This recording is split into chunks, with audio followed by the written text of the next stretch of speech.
expresión, pluralidad de voces. DTV es todo lo que un país en democracia tiene que ser. DTV es tu voz en el Congreso. Este 2023, seguí eligiéndonos. DTV, el periodismo en el Congreso.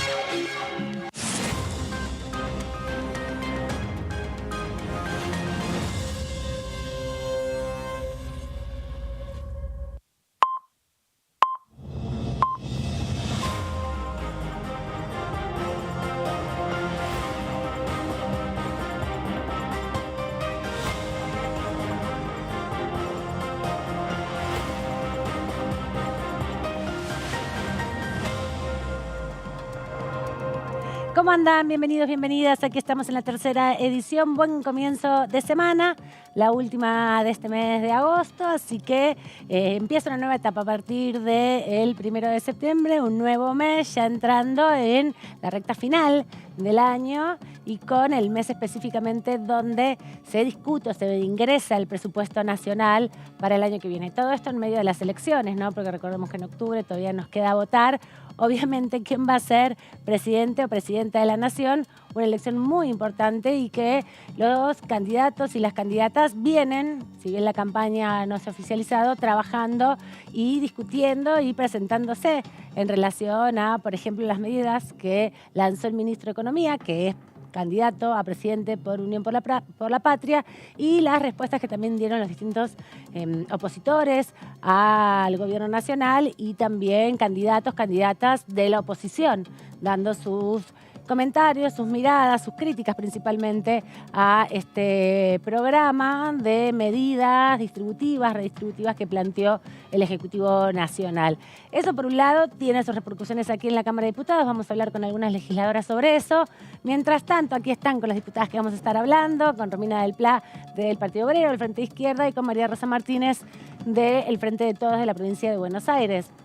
Las dos representan el mismo distrito, la zona de la provincia de Buenos Aires, del conurbano principalmente, así que estaremos conversando sobre las medidas y los proyectos que hay, porque mañana hay comisión de juicio político, pero también, como bien saben ya, si sigue la programación de DTV, se va a estar reuniendo dos comisiones en plenario, una con educación y presupuesto y otra de presupuesto para tratar de dictaminar varios proyectos.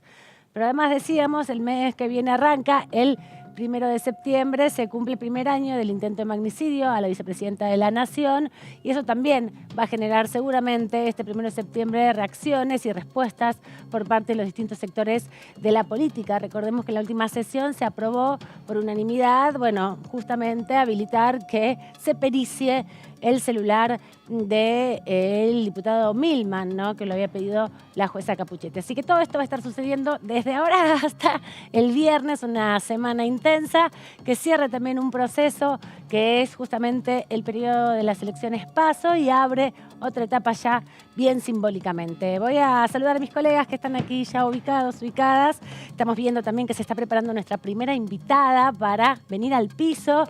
Nuevamente una diputada aquí en el estudio. ¿Cómo anda, Débora Durieta? ¿Cómo estás, Aman? ¿Todo bien? Me veo, estoy vestida medio como una monja, parezco. No, monjas laicas, así con esta pinta. Morado. Sí, morado. Bien. Acaba de darme un shock, Paulita, te lo digo. Un homenaje al vino. Ah, bien, me gusta más. Ahí va, ya no te sentís tan monja. Ya no me siento tan monja laica. Bueno, y esta semana tenemos otra semana activa, ¿no? Sí, pero Ya. también hablábamos antes de arrancar, pero la gente no nos escuchaba, ¿Qué? que en el Senado mañana empiezan a discutir ley de alquileres. Así es, mañana hay un plenario de comisiones, se reúnen la Comisión de Legislación General y la de Presupuesto y Hacienda para empezar a tratar la ley de alquileres que tuvo media sanción la semana pasada. acá en Diputados. Habrá que ver qué postura se impone finalmente, porque ahí, a diferencia de lo que pasó acá en Diputados, el oficialismo no tiene mayoría en las dos comisiones, así que es una moneda en el aire. ¿Cuál será el dictamen de mayoría? ¿Cuál el de minoría? Y después cómo saldrá en el recinto, ni te digo, todavía ni siquiera se puede hacer un poroteo. Sí, el proyecto que tiene media sanción es el que salió la semana pasada, que tuvimos sesión después de mucho tiempo, y eso es una gran noticia, pero claro, la oposición no tiene los 37 voluntades para poder aprobar esa media sanción y que se convierta en ley. De todos modos, no está demasiado lejos, le faltan 4 votos, ya tendría un voto asegurado entre sus aliados opositores de Beretilnec y podría pescar algunos votos del bloque Unidad Federal. Alejandra Vigo también. Alejandra Vigo también ya Me está da asegurada. Sí, votaron acá. me da Ahí ya 35. llega a 35. Habría que ver si Camagüe Espínola, que Claro. es esquiaretista, también aporta, y ya tendríamos 36.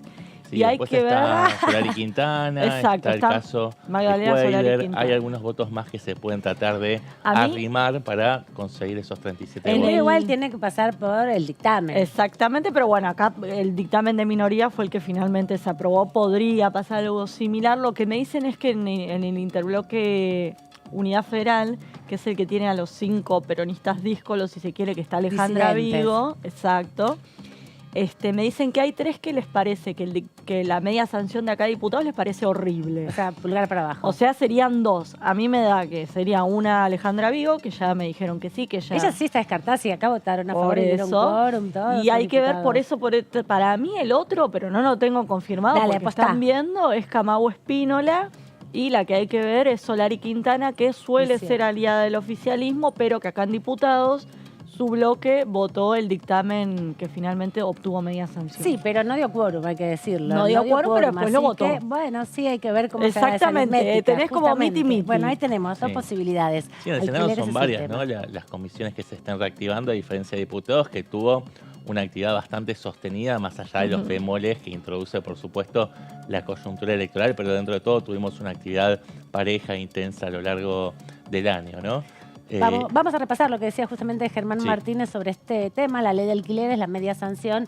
La semana pasada, después de la sesión que se dio el día miércoles, estuvo aquí de visita en Diputados TV y de esta manera se refería a la media sanción. Bueno, llegó al recinto el dictamen que nosotros habíamos firmado en junio del año pasado. En aquel momento ya habían quedado claras las 2 posiciones que terminaron expresándose en el día de ayer. Una que es la que expresamos nosotros, que pensamos que para ampliar el stock de viviendas en alquiler no hay que atentar contra el corazón de la ley de alquileres, que justamente tenían que ver con los derechos de los inquilinos, sino que había que generar, por un lado, incentivos para los propietarios, principalmente los propietarios más pequeños, 1, 2, 3 viviendas para que la pongan en alquiler. Y en segundo lugar, no lo pudimos tratar, porque nos rechazaron también el tratamiento sobre tablas, pero creo que se abrió un debate interesante, que es que casi no tuvo registro periodístico, ¿no? El pedido que hizo nuestra compañera Paula Penaca de empezar a trabajar sobre la regulación de las plataformas, que es un temazo imprescindible de abordar en lugares como la Ciudad de Buenos Aires, como Ushuaia, como Bariloche. Turísticas, claro. Sí, pero también en otras donde vos tenés economías fuertemente ancladas a la evolución del dólar. Claro. Ahí te puedo citar Neuquén, te puedo citar por todo el fenómeno de los hidrocarburos, obviamente. Ajá.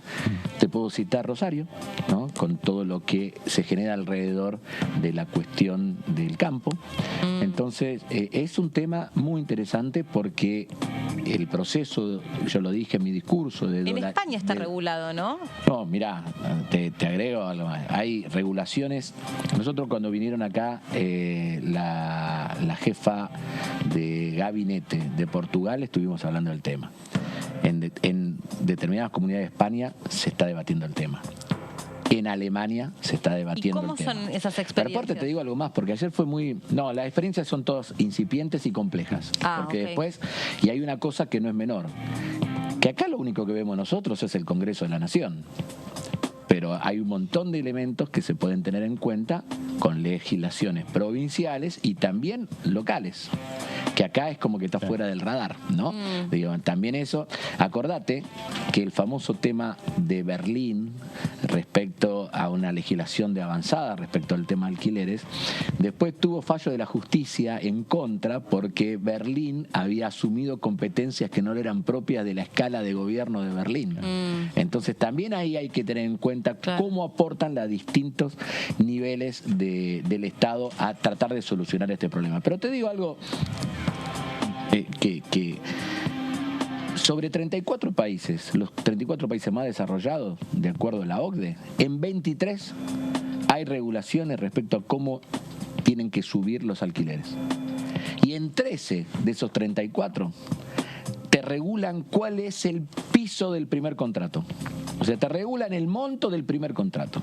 Entonces, toda esta cosa de que el mercado lo resuelve, de que hay que dejar que el mercado resuelva Pero todo. aparte eso ya sucedió y no funcionó. Pero aparte el mercado no son entes abstractos. El mercado son propietarios, intermediadores, ¿no? e inquilinos. La situación de poder, ayer también lo traté de explicar, en cada uno de los eslabones de esto que denominamos el mercado, es totalmente distinto. No es lo mismo el inquilino que va y que ahora va a tener, en lugar de un contrato de 3 años, ahora cuando se apruebe, ¿no? Porque no se aprobó nada, es una medida sanción, ¿no? De 3 años a 2. Bueno. De 1 año de actualización del contrato a 4 meses. Antes tenías una fórmula que se la criticó, pero que en el último tiempo, con el proceso de inflación, terminaba funcionando como un techo para el contrato. Ahora dicen, se pueden tomar, entre otros índices, todos dan por arriba del ICL, todos, o ninguno. Entonces eso somete al inquilino a estar cada 4 meses negociando. A ver, esto no es que no pasó nunca en la Argentina. Yo hasta entrado ya cuando me casé, siempre fui inquilino. Tuve problemas enormes hasta de garantía con problemas, digamos, todas esas cosas feas que pasan en una familia de inquilinos, ¿no? El 2002, yo recuerdo de ir cada 3 meses a renegociar con el propietario el valor del alquiler. Hoy, lo que votó Juntos por el Cambio y que festeja cierto sector, insisto, cierto sector del mercado inmobiliario de propietarios, es algo que va claramente en contra de los inquilinos. La voz del diputado Germán Martínez, justamente el presidente del bloque oficialista, que daba cuenta de su análisis del debate respecto a la ley de alquileres. Como adelantábamos, mañana se inicia el proceso en la Cámara de Senadores. Así que si avanza por ahí, es muy probable que antes que termine este año se apruebe la ley de alquileres con las modificaciones de reducción justamente de los plazos de los términos del alquiler y también la liberación de los índices para la actualización que puede llegar a ser cada 4 meses, ¿no? 3 veces por año.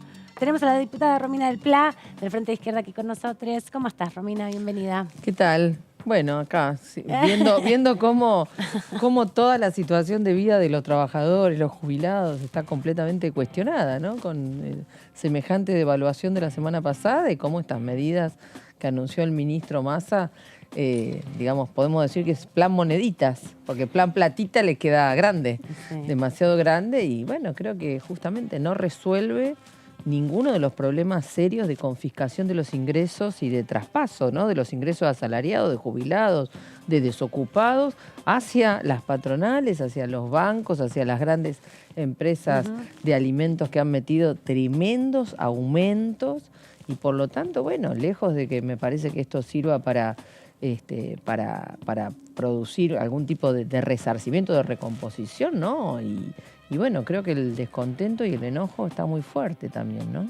Y la media sanción de alquileres tampoco contribuye a mejorar la situación, en definitiva. Para nada. Si ya la situación de los inquilinos es mala, vos imaginate que con esta situación, esta modificación que reduce a 2 años los contratos, no fija ningún tipo de criterio de actualización, o sea que el inquilino queda a merced de la voluntad completa del propietario, y además con una actualización cada 4 meses, bueno, cuando en realidad vemos que los salarios se van disolviendo, ¿no? En pocos días, bueno, creo que la situación va a ser muy negativa, así que nosotros defendimos fuertemente nuestro proyecto integral, ¿no? de abordaje de la crisis habitacional, porque entendemos que no se puede resolver solo los alquileres separados, de tener un plan que implique un impuesto a la vivienda ociosa para presionar para que haya más viviendas en el mercado, pero por otro lado, la construcción de viviendas. Por eso planteamos un banco de tierras, un relevamiento de las tierras fiscales disponibles para hacer loteo, para que se puedan vender a precios que las familias puedan pagar lotes con servicios, y también la construcción de viviendas en la medida de la necesidad de los 4 millones de viviendas de déficit habitacional, ¿no? Porque si no lo vemos al presidente festejando cuando es una aguja en un pajar lo que han construido. Romina, recién fuera de cámara nos comentabas que el oficialismo no trabajó demasiado en el intentar bloquear la media sanción impulsada por Juntos por el Cambio de la ley de alquileres. Nos decías, ¿no?, justamente que hubo 13 diputados del oficialismo que faltaron y que permitieron que Juntos por el Cambio llegara más fácilmente a esa mitad más uno que necesitaba para la media sanción. ¿Qué evaluación haces, ¿no?, de estos juegos políticos que se ponen sobre la mesa? Yo creo que el oficialismo le regaló a Juntos por el Cambio un triunfo que no, de una fuerza que justamente fue la menos votada de los 3 principales candidatos, ¿no? Entonces, me parece que le regaló un triunfo que no tenían condiciones de imponer si hubieran tenido a todos sus diputados sentados. Por eso, inmediatamente que terminó la sesión y vimos eso, yo hice un tuit poniendo que había 13, que el oficialismo era responsable también de esta modificación, porque con 13 ausentes y uno de sus diputados que se abstuvo, bueno, claramente se podría haber no solo aprobado la negativa, sino al menos empatar y que tenga que desempatar la presidenta de la Cámara. O sea que le han allanado enormemente el camino a Juntos por el Cambio. Y doblemente cuando, como recién comentaban, primero decían, bueno, en el Senado se bloquea, y de pronto el Senado que no funcionó en todo el año y que bloquean cualquier tipo de cosas, son capaces de planchar, de pronto ahora esta media sanción camina aceleradamente. Sí, entonces quiere decir que hay un acuerdo en que realmente se modifique la ley de alquileres para gran perjuicio de los inquilinos, porque ese es el punto, ¿no? Acá. Entonces, bueno, nosotros la verdad que hemos acompañado con enormes disidencias y críticas el dictamen de la mayoría, pero porque protege los 3 años de contrato, porque no modifica la ley actual, digamos. y la actualización anual, sabiendo que igual no es la solución de fondo y demás, pero porque por lo menos ponía una mínima protección. Ahora vemos que el oficialismo le ha allanado enormemente el camino. Por eso tenés entre Milei, que quería la derogación lisa y llana y que contribuyó dando el quórum, ¿no? El Juntos por el Cambio, que impulsó esta modificación con los federales, y el oficialismo del Frente de Todos, ausentando 13 y uno que se abstiene. Bueno, quiere decir que los 3 las grandes fuerzas políticas que responden a los 3 principales candidatos de las PASO, efectivamente han sido de alguna manera socios, cómplices o responsables de semejante agravio a los inquilinos, ¿no? Sí, ambos dictámenes, tanto el de la mayoría del oficialismo como el de la minoría, establecían una serie de incentivos a la oferta mediante exenciones fiscales, ¿no? ¿Crees que es acertado este enfoque vinculado a mejorar las condiciones para los propietarios? Porque del otro lado se contrapone muchas veces propuestas, inclusive que fueron recogidas por representantes del oficialismo, como José Luis Gioja, para establecer un impuesto a la vivienda ociosa, como sucede en muchos países del primer mundo, a los cuales se quieren parecer muchas de las fuerzas políticas mayoritarias. ¿Cómo se entiende que siempre se pone el acento en esta cuestión de los incentivos, de los estímulos a la oferta, y no el castigo a uno de los motivos principales por los cuales se termina reduciendo la oferta y presionando hacia arriba los precios de los alquileres? Bueno, nosotros justamente en el proyecto nuestro que hemos presentado colocamos esta idea, ¿no?, del impuesto a la vivienda ociosa, sí, porque entendemos que el incentivo fiscal no es más que seguir llenando los bolsillos de los especuladores inmobiliarios. Por supuesto que tenemos mucho cuidado, porque también sabemos que hay pequeños propietarios que tienen un departamento o 2, claro, que tiene que ver con complementar un ingreso, una jubilación. Por eso colocamos el impuesto a partir de 3 propiedades, justamente para que no sea un castigo sobre el pequeño propietario, que por ahí es un trabajador, un jubilado, que con mucho esfuerzo tiene esas propiedades para complementar. Y cobra, ¿no?, la mínima y cobra la mínima, y seguro que no está teniendo la vivienda vacía, porque aún con todos los supuestos perjuicios seguramente la está alquilando porque necesita ese ingreso para complementar. Entonces no es por ahí el problema, sino de los grandes tenedores de tierra y sobre todo de los lobbies inmobiliarios que juntan y determinan cuándo sí, cuándo no se coloca un inmueble en alquiler. Y también justamente todas las modificaciones de los códigos urbanos que tienen que ver con autorizar la construcción de torres y demás que no solo alteran el funcionamiento de las ciudades, llevan al extremo el uso de los servicios y demás, además de todas las cuestiones ambientales, sino que nosotros vemos en muchísimos barrios, por ejemplo, de la ciudad, torres que están semivacías, que solamente tienen que ver con la especulación inmobiliaria. Entonces nosotros planteamos una idea justamente opuesta, que es hay que hacer un relevamiento de la tierra disponible, cuáles son fiscales, en qué localidades hay necesidad de construcción, pero no hay tierras fiscales disponibles, entonces cuáles son las privadas a las que se podría acceder. Ese relevamiento para poder avanzar en un plan real. Si no se interviene realmente en una planificación, ¿no? Porque es lo contrario a la anarquía del mercado de Milei y compañía, sino una planificación para poder empezar a resolver la crisis habitacional. Bueno, lo único que vamos a tener es más y más viviendas y barrios precarios sobre la base del esfuerzo de las familias que ven un terreno que es un basural y que, lo recuperan, lo limpian y demás, pero bueno, cuando es sin planificación hay muchas cosas que hacen que por ahí la ubicación es en los terrenos que no son los más indicados, luego tenés que resolver un montón de cuestiones de urbanización que terminan siendo más dificultosas y más, incluso en muchos casos, más costosas, ¿no? Pero bueno, no es problema de las familias, es un problema del Estado que justamente una y otra vez sostiene la especulación inmobiliaria. También se coló el tema del alquiler temporario, que surgió sobre todo en los últimos años con las aplicaciones y demás. La diputada Penaca presentó un proyecto de ley para justamente regular ese tipo de actividades. ¿Cómo lo ven ustedes? ¿Cómo ven la llegada de ese tipo de aplicaciones? ¿Cómo se podría regular? Imagino que están a favor. Bueno, es un tema, sí, nosotros estuvimos a favor del tratamiento. Igualmente lo estamos estudiando porque entendemos que quizás merece, en consonancia con nuestros legisladores de la ciudad también, un proyecto particular, también de nuestra banca. En todas las grandes ciudades, y no tan grandes, se está regulando fuertemente el tema porque si no, bueno, hay una desnaturalización, ¿no?, de la situación del alquiler y entonces se convierte de pronto en una situación que va de la mano con la legalización o la presentación como algo positivo de la reducción de las unidades funcionales. Por ejemplo, en la ciudad se ha hecho una modificación, nos informaba Gabriel Solano, justamente estuvimos discutiendo el fin de semana este tema y él nos decía que, bueno, que justamente se modificó el código de la ciudad para permitir unidades funcionales de 18 metros cuadrados.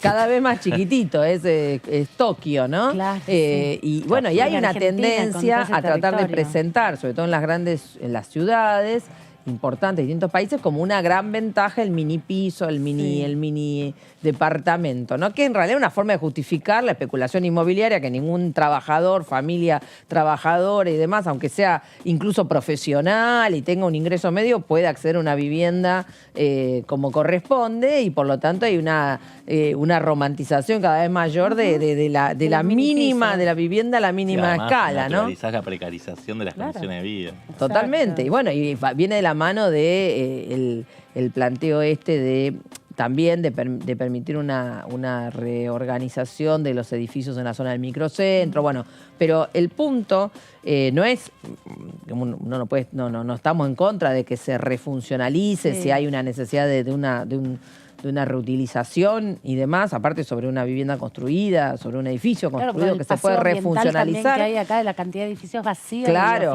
totalmente. O sea, si se puede refuncionalizar, bárbaro, pero no empecemos a fundamentar que 18 metros cuadrados. Entonces, ahora una oficina, tengo 3 oficinas, construyo 3 departamentos donde la gente duerme parada. Bueno, eso no corresponde. Los 18 metros. Bueno, en el código urbano de la ciudad se redujo. Las oficinas tienen 18 metros, pero tienen baños compartidos. No están ambientadas para que las personas pasen más que un rato, hacer algo, porque son para hacer trámites esas oficinas.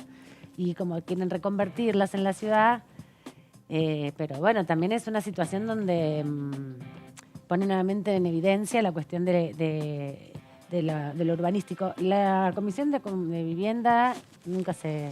Yo soy integrante de esa comisión, insisto, todo el tiempo, permanentemente, a ver si presentamos proyectos, ¿no? Y más proyectos y más cosas, a ver si se mueve algo, no hay ninguna intención. Hablando de la especulación, ¿qué opinión tenés sobre la ley de blanqueo que impulsa el oficialismo, que siempre, digamos, una discusión de estas características connota un dilema moral, ¿no? Que por un lado te haces de recursos frescos en una época de vacas flacas, pero también estás dando una especie de perdón fiscal a quienes se burlaron de la ley. Entonces, digamos, ¿cómo conceptualizás esta situación, ¿no? Que se está planteando a partir de esta iniciativa? Bueno, mira, nosotros siempre estamos en contra de este tipo de leyes, porque además también tiene que ver con los objetivos, ¿no? O, por supuesto, estamos a favor de que todos los capitales se blanqueen y no haya ningún capital por fuera, pero en general tiene que ver con terminar beneficiando a algunos sectores que justamente adrede han mantenido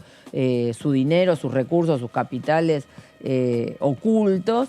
Y en ese sentido, encima, el componente central del objetivo de este blanqueo tiene que ver con el pago de la deuda, una deuda que entendemos que no hay que pagar, con lo cual lo que creo que más que nunca hay que hacer es romper con el fondo y dejar de someterse. Por eso mi cartel de la sesión era fuera los políticos del FMI, ¿no? Y estaba la carita de los tres, por supuesto con Milei en el medio, que lo tenía al lado. Ay, qué momento.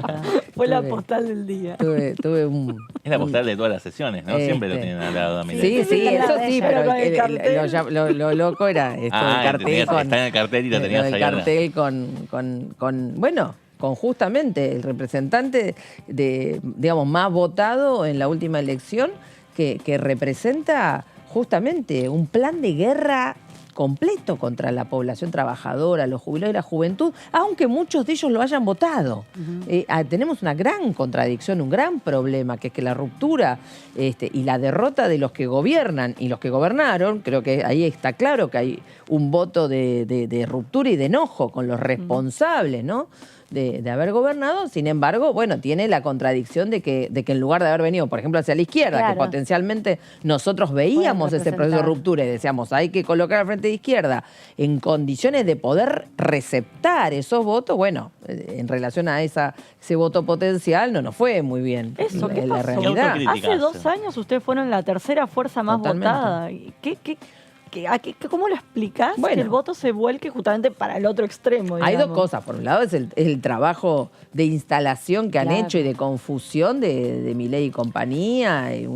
Cuando vos tenés a alguien durante casi 4 años, porque fueron los 2 primeros años previos al 2021 y después estos 2, donde lo instalan, le dan todos los recursos. Recordemos, siempre digo para los que están asustados de lo institucional, que la personería en la provincia de Buenos Aires, no me voy a cansar de decirlo, se la dio un individuo llamado Fabián Loaiza, que hasta, digamos, hace 3 meses era funcionario de Kicillof. Era funcionario de la dirección de escuela, era no un 4 de copa, era el responsable de equipamiento escolar. O sea, vos necesitabas un banco y una silla para una escuela, tenías que ir a verlo a este señor. Está lleno de fotos con intendente de la provincia de Buenos Aires. Ese señor le dio la personería para presentarse. Sí, supuestamente era una táctica para recortar el crecimiento de Juntos por el Cambio y le salió el tiro por vos cuando la culata, ¿no? tenés una táctica para impulsar a un facho, después no te asustes. ¿Se entiende? Porque, bueno, es así y bueno, genera una gran confusión.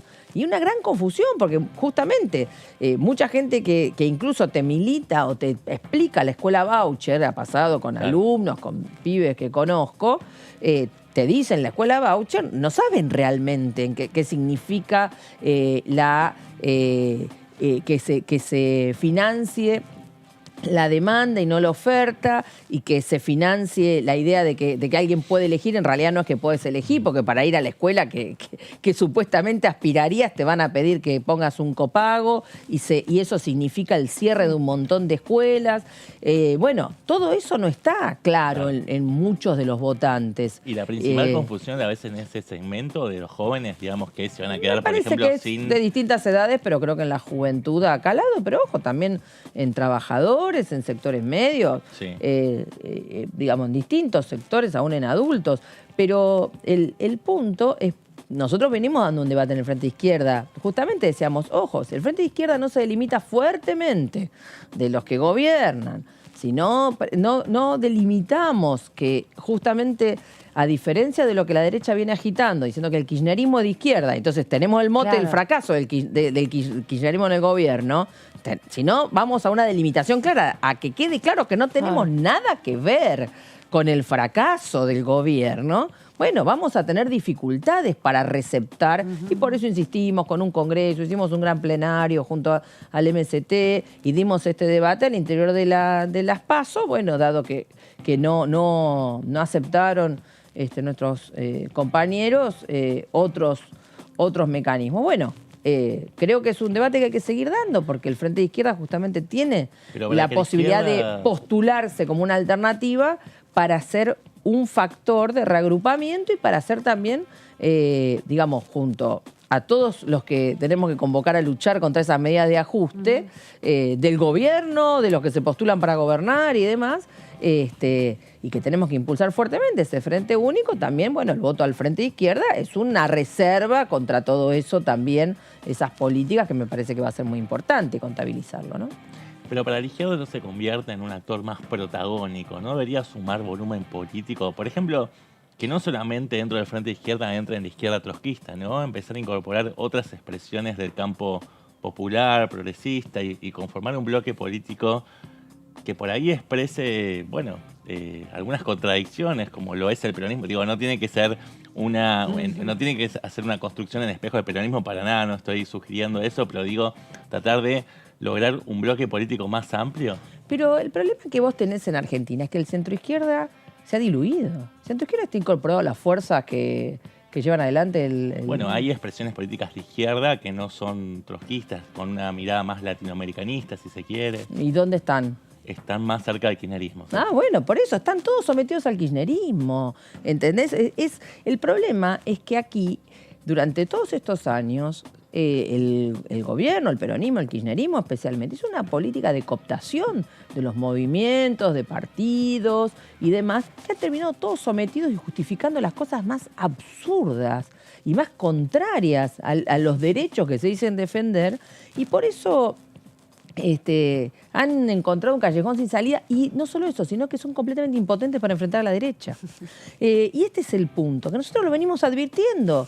Yo lo dije varias veces, antes incluso de que empiece la campaña, dije, ¿cómo va a enfrentar el Frente de Todos a la derecha, a los Milei y compañía?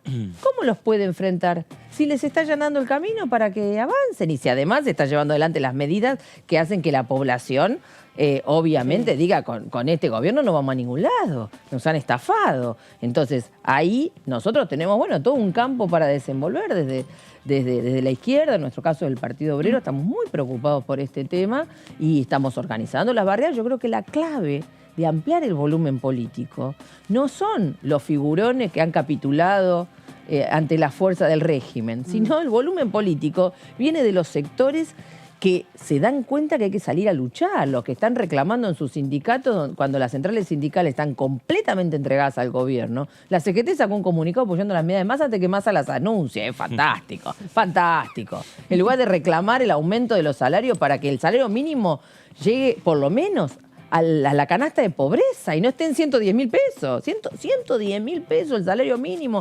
La canasta de pobreza no baja de los 250.000. Y la CTA otro tanto. Entonces, pero hay trabajadores que están reclamando que haya asamblea, que haya congreso de delegados de base, que se dan cuenta que si no, movilizándose, ganando la calle, desenvolviendo una deliberación, un plan de lucha, miran al Sunda y dicen, hay que, evidentemente, acá hay una dirección combativa que no se somete. Acaban de meter la mejor paritaria después de la mejor paritaria que han metido el año pasado. Quiere decir que no es magia, es plantarte frente a las patronales y la burocracia sindical también. Es posible, no es imposible. Y hablando de la burocracia sindical o los sindicatos, hay un 50% de los trabajadores que directamente están en negro o en gris, o como quieras llamarlo, no registrado. Yo veo acá que, hablando de la Comisión de Hábitat, otra que tampoco funciona mucho, ahora justo sí estuvo trabajando con lo de las licencias por paternidad y demás, es la que tiene que ver con la legislación del trabajo. ¿Cómo se puede hacer para incorporar más gente, para que más gente tenga derechos laborales? Que en su momento el peronismo era como su logro, era tener vacaciones pagas, aguinaldo, y que hoy la mitad está en una etapa preperonista. ¿Qué se puede hacer? Bueno, mira, nosotros venimos insistiendo con nuestro proyecto de registración laboral y de blanqueo, planteamos mecanismos muy sencillos, que no se puede permitir que la gente esté por fuera de los convenios. El problema es que el propio Estado es el que tiene una gran parte de sus trabajadores mediante contratos precarios, sea contratos a término, sea monotributo, sea becas. Recorres el país y el Estado de los distintos niveles tiene todos los tipos de fraude laboral posible, incluyendo en el Ministerio de Trabajo. Imagínate cómo vas a tener inspectores de trabajo que hagan cumplir la ley si el propio ministerio mira para otro lado. Entonces, el problema del pase a planta tampoco es una locura. Acá hay que, digamos, estar dispuestos a resolver el problema políticamente, porque a la simple denuncia del trabajador, obviamente hay que incorporarlo al convenio. ¿Y qué pueden decir las patronales? ¿Que están violando alegremente la ley? Bueno, ahora, ojo, porque Funes de Rioja, de la Unión Industrial, acaba de declarar que obviamente la línea no es la de una ley integral como en su momento intentó Macri, sino lo que nosotros venimos denunciando que está haciendo el peronismo, de Menem a esta parte, sin modificaciones, pero cada vez más avanzado, ¿no? Que es sector de trabajo por sector de trabajo, rubro por rubro, ir aplicando las modificaciones y la flexibilización y la modificación de los convenios. Y dice, es muy difícil, dice Funes de Rioja, que se pueda hacer. Recordemos, Funes de Rioja es el presidente ahora de la Unión Industrial, históricamente abogado, y es uno de los, digamos, de los cerebros del ataque a los derechos laborales de los trabajadores y trabajadoras. ¿Y qué dice? Bueno, no hay que pensar que le vamos a poder imponer a los trabajadores hoy registrados condiciones de precarización, porque está claro que se pudre. Hay que hacerlo con los nuevos trabajadores. Claro. Bueno, pero eso es lo que el gobierno del peronismo está dejando pasar. Lo viene dejando pasar sin ningún tipo de oposición, y lo mismo las direcciones de la CGT, de la CTA. Entonces, nosotros presentamos un proyecto, es una pelea que damos en los lugares de trabajo, lo hemos hecho en distintos ámbitos privados y del Estado. De hecho, una de las primeras cosas que hicieron los compañeros del SUTNA cuando llegaron a la dirección es integrar al convenio y como trabajadores efectivos a muchos compañeros que estaban precarizados. Bueno, en cada lugar donde nos ha tocado desarrollar una tarea como dirigentes sindicales, delegados, comisiones internas, lo hemos hecho, pero también aquí en el Congreso tenemos nuestro proyecto presentado, y ustedes saben que yo me la paso hablando del monotributo, porque es un escándalo lo que ocurre, y justamente la situación del monotributo es la peor forma de fraude laboral, porque se trata de presentar como un emprendedor independiente o un trabajador independiente a un trabajador o trabajadora bajo relación de dependencia que se oculta. Claro. Y el monotributista no tiene ART, no tiene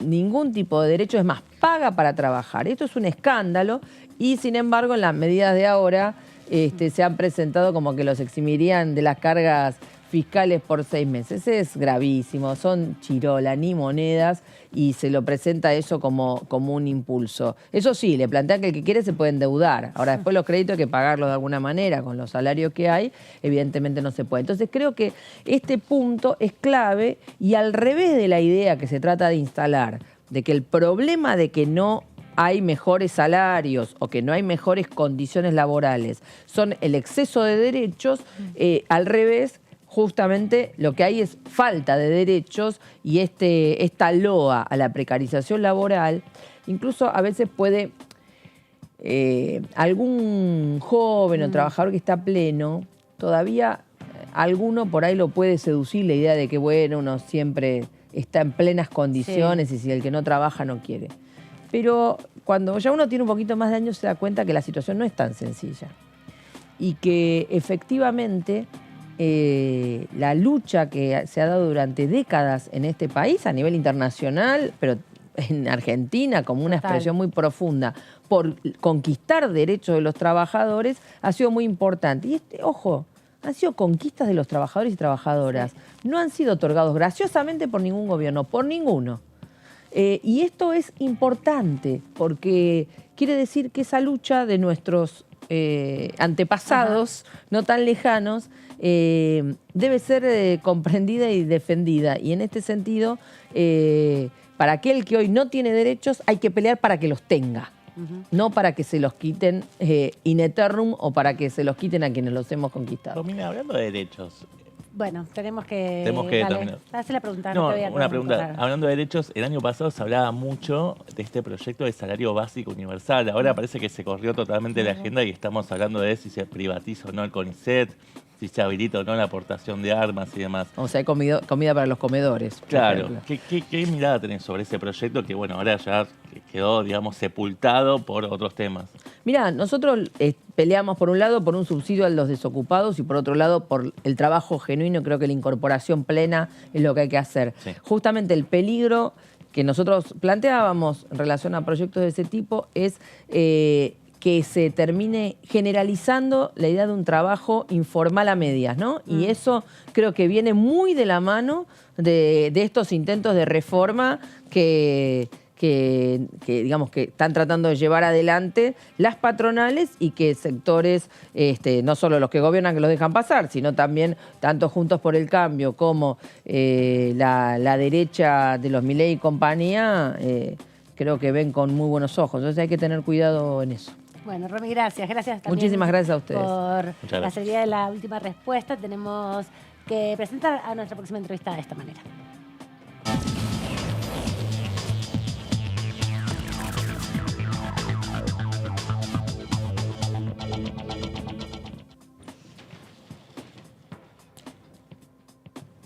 Le agradecemos a la diputada María Rosa Martínez también de la provincia de Buenos Aires. Estaba hace un ratito escuchando a nuestra entrevistada anterior, Romina del Plar. Comparten la Cámara, comparten la representación de la provincia. ¿Cómo anda, diputada? Estábamos conversando un poco también el impacto de las medidas anunciadas en el día de ayer por el ministro de Economía en estas horas a los distintos sectores del campo laboral y también de los jubilados y jubiladas. Seguro, medidas imprescindibles a la hora de compensar los efectos de la devaluación y sobre todo los efectos de la suba de precios, que casi fue inmediata, del 100% sobre, no de la devaluación del 20, sino del 100 sobre los productos. Entonces, bueno, me parece necesario como también retrotraer algunos de los, por ejemplo, el tema de las prepagas, de acuerdo a los ingresos familiares, los aumentos que había habido. Creo que hay que volver.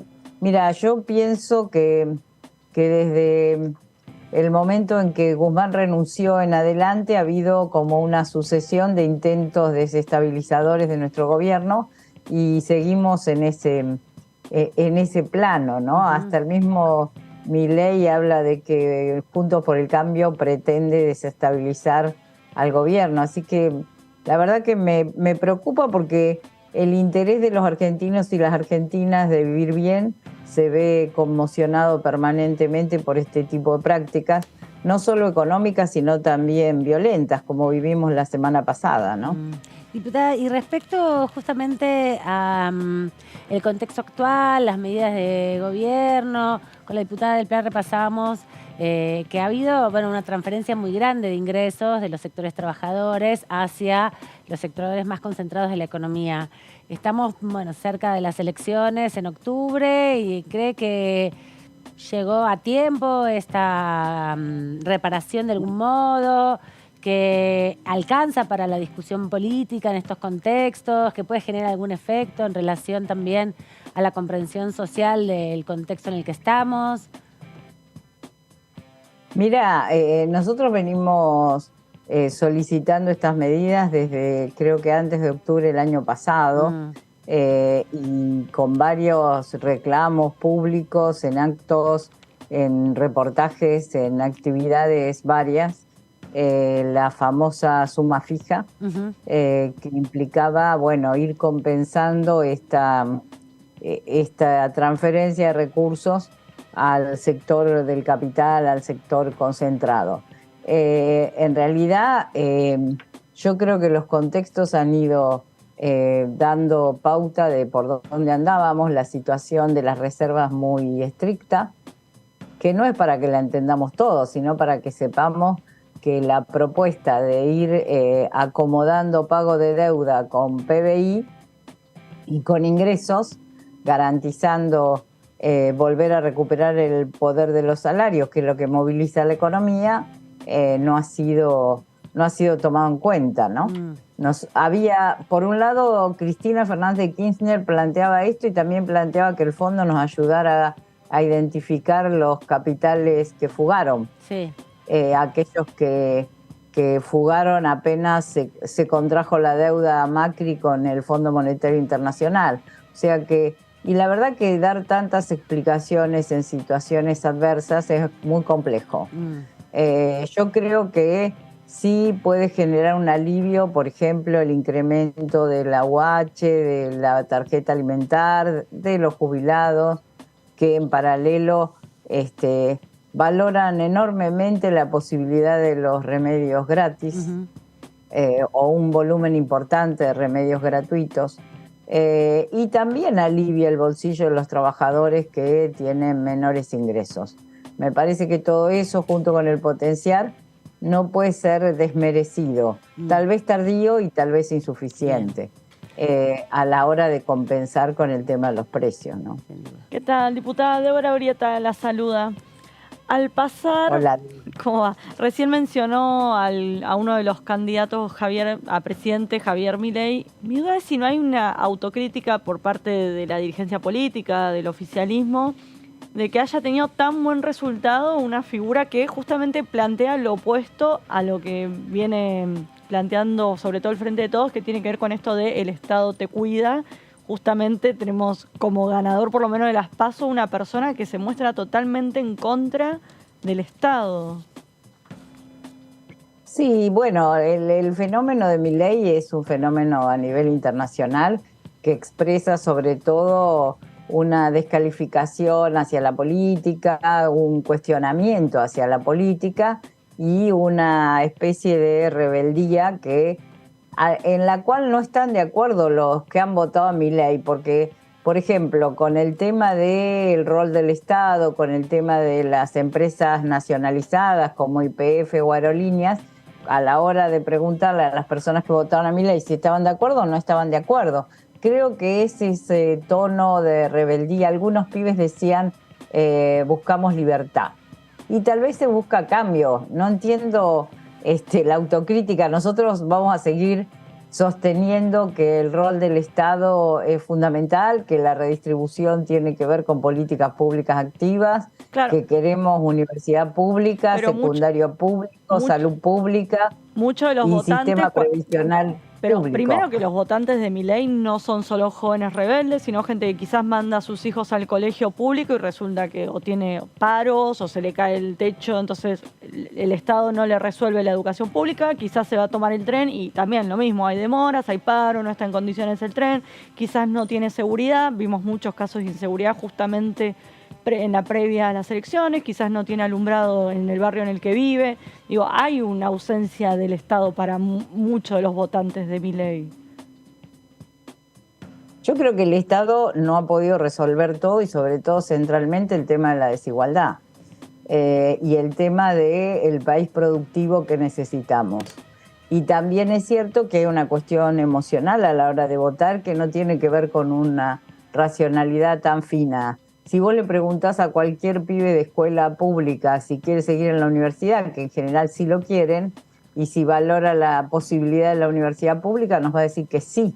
Yo creo que es una modalidad que se replica en redes, que se replica en imagen. Me parece que si tenemos que hacer una autocrítica es la de no tener una escucha suficiente o no estar politizando cada una. Politizando en el sentido de comprender por qué estamos como estamos y hacia dónde vamos, no politizando, bajando línea. Y tal vez escuchando un poco más a los vecinos y a las vecinas y pudiendo generar reflexión sobre esto y cuáles son los modelos de país que están en disputa. Yo realmente tengo mucha esperanza.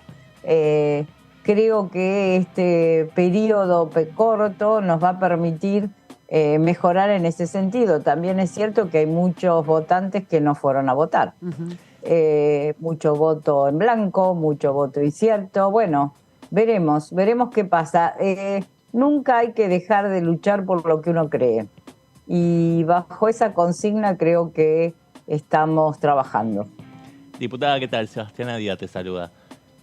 Hola.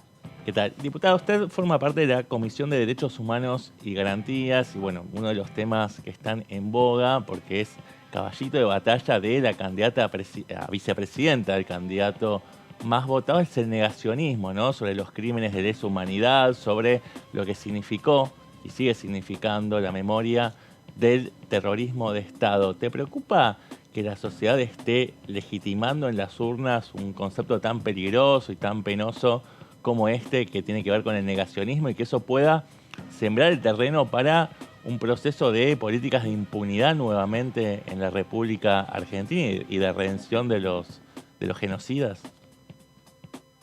Mira, las madres, las abuelas, el pueblo argentino ha demostrado, junto con las políticas de reparación y restitución de nietos y juzgamiento de los genocidas, y también en la expresión frente a la posibilidad del 2x1, una fuerte conciencia acerca del respeto de los derechos humanos, de identificar al terrorismo de Estado y el genocidio.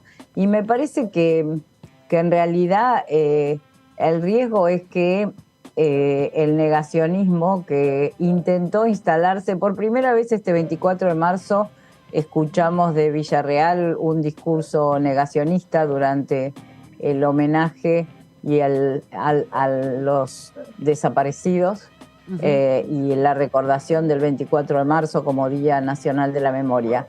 Yo creo en nuestro pueblo y creo que las luchas no han sido en vano y tenemos fuertes demostraciones. Por eso me parece importante develar, quitar el velo de una candidata angelical que representa intereses que no son los que nuestro pueblo mayoritariamente ha defendido y defiende, ¿no? ¿Te parece entonces que ahí hay una necesidad de comunicar diferente por parte de, en este caso, bueno, Sí. el oficialismo, Sí. los sectores populares?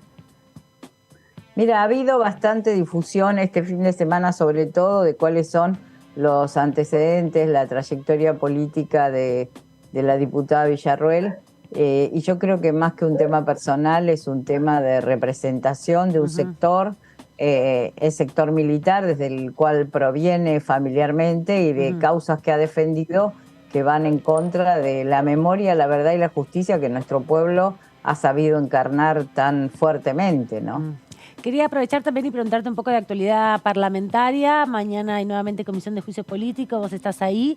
Es la tercera vez que se va a citar a D'Alessandro y también al procurador de la ciudad, al TABE. También va a estar presente el secretario de Jurisprudencia de la Corte Suprema, pero ¿qué expectativa tenés de la convocatoria? ¿Sabés, tenés confirmado ya que va a venir D'Alessandro, que no? ¿Cómo están organizándose ustedes para trabajar en torno a esto? ¿Te toca participar mañana? Yo soy un reemplazo medio estable en la Comisión de Juicio Político, pero el día de mañana no voy a estar. Nosotros tenemos Comisión de Educación. Es verdad, también estás en la Comisión de Educación. Claro, y yo voy a defender la universidad, la creación de una universidad que me parece muy importante, con un proyecto hermoso, que es la Universidad de la Cuenca del Salado, que es un proyecto que tiene que ver con el desarrollo agropecuario de nuestra provincia de Buenos Aires. Sí sé que están convocadas D'Alessandro nuevamente, que se ha excusado 2 veces. Nosotras en la última reunión de comisión planteamos que de no presentarse por tercera vez habría un pedido a la justicia para que se presente. Y que la comisión tiene un rol muy activo vinculado al tema de coparticipación y que estamos en el tramo final antes de dictaminar sobre las causas de este juicio político, que fueron numerosas, más de 14, y que yo tuve en representación de lo que los trabajadores y las trabajadoras judiciales a nivel nacional planteaban sobre la obra social, de presentar esa acusación, que fue ampliamente ratificada por los dichos de varios de los funcionarios y de los trabajadores y trabajadoras que tienen causas judiciales en curso por el tema de la obra social del Poder Judicial de la Nación. Es el tema que más audiencia se llevó hasta el momento, digamos, ¿no? Ranquea con la mayor cantidad de testigos y audiencias. Acá mi compañera Débora te quiere hacer otra pregunta.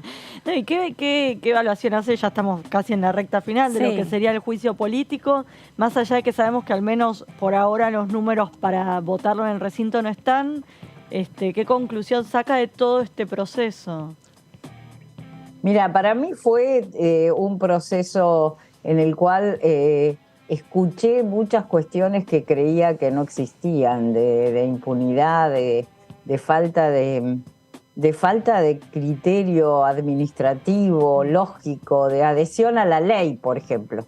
Y me parece que en ese sentido ha sido valioso llevar adelante este proceso, inclusive porque creo que hubo sectores de la oposición que, si bien arrancaron planteando que era un circo, un teatro electoral, qué sé yo, fueron parte también de los denunciantes, inclusive con pedidos de juicio político que venían desde el 2016 y que no habían sido tenidos en cuenta, como pasó con la coalición cívica y el pedido de juicio político a Lorenzetti. Y para mí fue descubrir, además de tener como la idea, y sobre todo desde los feminismos, de que el Poder Judicial es patriarcal y no nos da bolilla y no nos escucha y no le interesan las causas que tienen que ver con la violencia de género o con el abuso infantil o con la protección de las madres hacia sus hijos, y que en esas causas pareciera sordo, ciego y mudo, me encontré con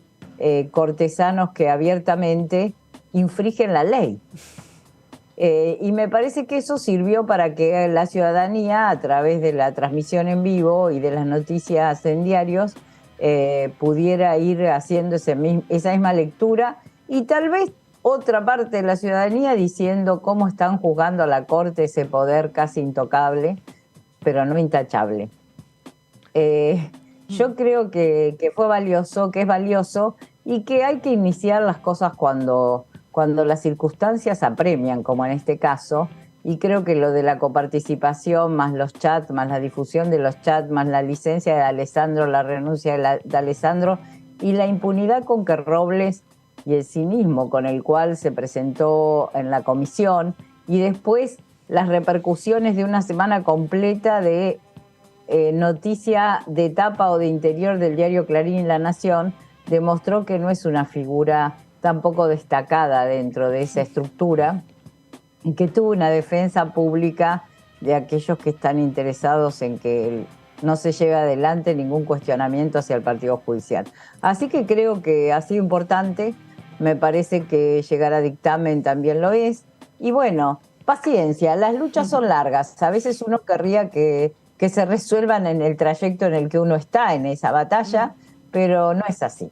Así que es parte de algo un poco más largo, tal vez, pero que seguramente va a tener seguidores y seguidoras. Diputada, hablando de luchas, quería resaltar el debate que se estuvo dando en las comisiones de legislación del trabajo y de mujeres y diversidad, donde se consiguió dictaminar, no pudieron ponerse de acuerdo las distintas fuerzas políticas, tenemos finalmente 3 dictámenes. Quería saber por qué, ¿no hay alguna posibilidad de que puedan ponerse de acuerdo? Porque así como están las cosas, pareciera ser que ninguno de los bloques mayoritarios tiene los votos para imponer al recinto su propia versión sobre la ampliación de licencias, que es uno de los temas más importantes que trabajó, a mi entender, la Cámara de Diputados este año, porque tiene que ver con la ampliación de derechos y consagrar y dar respuesta a las nuevas composiciones familiares. ¿Hay alguna posibilidad de que alguna de las partes o las dos puedan ceder en aspectos para poder unificar una reacción que pueda ser ley antes de fin de año? Porque también el panorama de cara a lo que es el recambio gubernamental viene complicado, entonces sería bueno poder terminar el año con esta media sanción, ¿no? Así lo queremos, así lo deseamos, y así estamos intentando lograrlo, de llevar al recinto. En realidad, te digo, metió la cola el resultado electoral para que no hubiera dictamen de mayoría. Veníamos trabajando muy bien, muy seriamente, con reuniones informativas con los colectivos de mujeres y diversidad, las áreas del Estado que tienen competencia, el Ministerio de las Mujeres, la ANSES, el Ministerio de Trabajo. También invitamos al sector empresario, además del sector trabajador formal de los sindicatos, a los movimientos sociales y las organizaciones comunitarias. Y la verdad que los proyectos, los de cerca de 50 proyectos presentados, hubo un trabajo muy importante de la presidencia de ambas comisiones, Vanessa Sile y Macha, la diputada Mónica Macha, para llegar a consensuar y conciliar muchos de los proyectos presentados. La mayoría había acuerdo. Bueno, sobre el final, ya te digo, creo que lo electoral siempre tiene incidencia a la hora de fijar posición, algo que veníamos acordando. Creo que el dictamen de mayoría se puede llevar al recinto y de alguna manera se pueden ver posibles modificaciones en el articulado. Para mí es muy importante, después de 50 años de no tener ninguna modificación en la ley de contrato de trabajo y la incorporación del régimen de la seguridad social para monotributistas, esto que vos decís de incorporar la nueva composición de las familias y también leyes preexistentes, claro, como la ley de identidad de género, el matrimonio igualitario, la educación sexual integral. Fertilidad me parece asistida. La ley de violencia de género. ¿Cómo? Fertilidad asistida, que tiene ya como 15 años. Exacto. Exacto, la IBE. IBE también. La IBE, que nosotros la valoramos a la hora de pensar en la salud de las mujeres y de los cuerpos gestantes. No está especificada. ¿Cómo? Creo que esa no está, esa licencia no está en el dictamen opositor. No. Pero bueno, nosotros trabajamos con la convicción. Mira, la semana pasada se hizo una asamblea muy importante con cerca de 700 mujeres, varones, integrantes de la diversidad, acompañándonos a la hora de dictaminar. Y yo creo que es el afuera y el adentro, es la búsqueda racional de momentos históricos donde tiene que prevalecer la justicia social, ¿no? Porque a la hora de los cuidados, que tal vez sean el núcleo más duro de la desigualdad, porque cuando las mujeres cuidamos, lo que ocurre, las mujeres y la diversidad, a un enfermo, a un familiar, a un hijo, cuando se da esa situación muchas veces resignamos posiciones laborales, debates sobre puestos de trabajo y después se produce la desigualdad salarial por el tipo de trabajos que elegimos vinculados a garantizar que esos cuidados se realicen. Y me parece que también, viste que hay una oportunidad para otros y otras de ser protagonistas del cuidado, que en general da más satisfacciones que preocupaciones cuando uno lo realiza con amor. Claro, vale la pena transitar ese camino. Yo estuve muy contenta de ver muchos varones a la hora de la asamblea acompañándonos. Ahora, diputada, más allá de dónde está la razón y la justicia, que yo puedo coincidir con usted, digo, hay una cuestión pragmática que tiene que ver con juntar los votos. Digo, usted dice que bueno, que se puede discutir después en el articulado fino, pero primero hay que poder aprobarlo en general. Digo, ¿tiene los votos? Tenemos los votos, me parece. ¿Sí? Tenemos los votos, me parece. Y además de eso, la otra razón, la izquierda va a acompañar, la izquierda acompañó el dictamen de mayoría. Sí, pero después siguen faltando votos.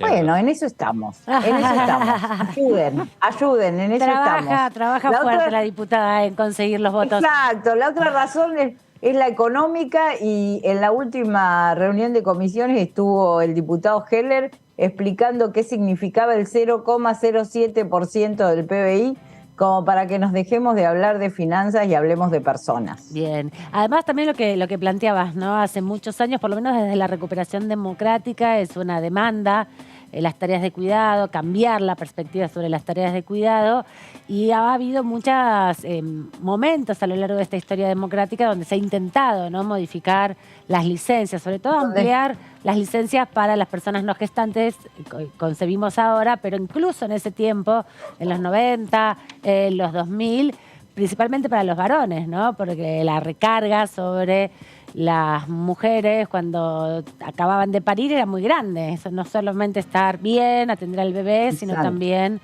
bancarse todo lo que venía. Ahí también hay una discusión sobre salud mental que se ha avanzado muchísimo y sobre el rol de la paternidad como un rol de valor, quiero decir, valorizable, ¿no? Que también tengan... Sí, mira, yo creo que si hay algo con lo que se ha ensañado el neoliberalismo salvaje y el patriarcado, es precisamente con ese rol, con el rol de cuidadoras de las mujeres.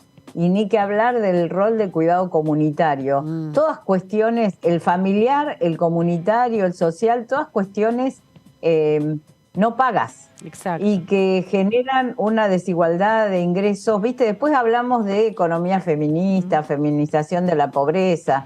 Hablemos de redistribución. Si hay un punto clave para la redistribución y para generar justicia, es precisamente el tema de cuidados. Porque resulta para el capitalismo absolutamente rentable que las mujeres cuidemos gratis. Y no porque no haya amor. Amor sobra.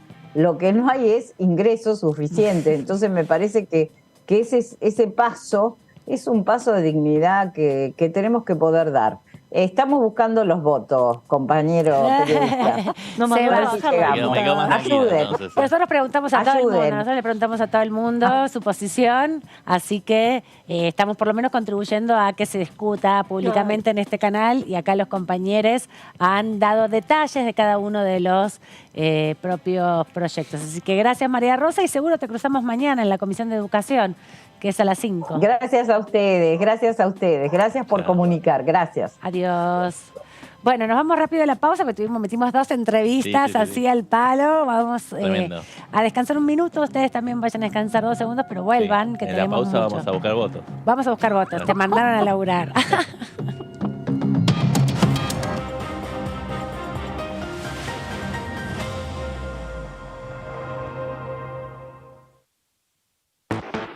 ¿Qué tal? Buenas noches, bienvenidas y bienvenidos a Punto Género. Esta ley, que es una ley de eutanasia y suicidio asistido, lo que hace es otorgar ese derecho bajo determinadas condiciones, ¿no? Que sea una enfermedad o un padecimiento que incurable y que la persona manifieste, por supuesto, su voluntad. No lo puede decidir un tercero, es solo una decisión personalísima. Es un proyecto que va mucho más allá, es mucho más integral, que está trabajado por un colectivo que se autodenomina la Revolución de las Viejas. Este colectivo viene trabajando desde hace un tiempo ya y sobre todo puso mucho empeño durante la pandemia, que es donde creo yo que se vieron estas discriminaciones.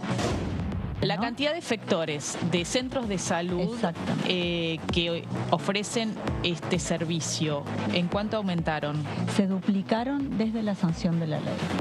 Pasamos de 900 efectores a 1.800 efectores en 2 años, que además tiene una distribución geográfica interesante, entonces eso hace que no estén todas las barreras salvadas, pero definitivamente la posibilidad de acercarse a un centro de salud o a un hospital a recibir servicios está. Punto Género, lunes, 23 horas.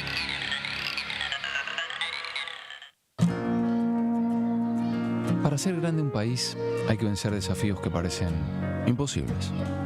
Por ejemplo, llegar a lugares que antes eran inalcanzables. Porque todos los destinos se alcanzan cuando la ruta es el esfuerzo. El mismo esfuerzo que nos lleva a ganar nuestras propias batallas. Hasta que un día la victoria llega y nos lleva en andas. El futuro se vuelve presente si alcanzamos nuestros logros. Esos logros con los que día a día hacemos una Argentina mejor.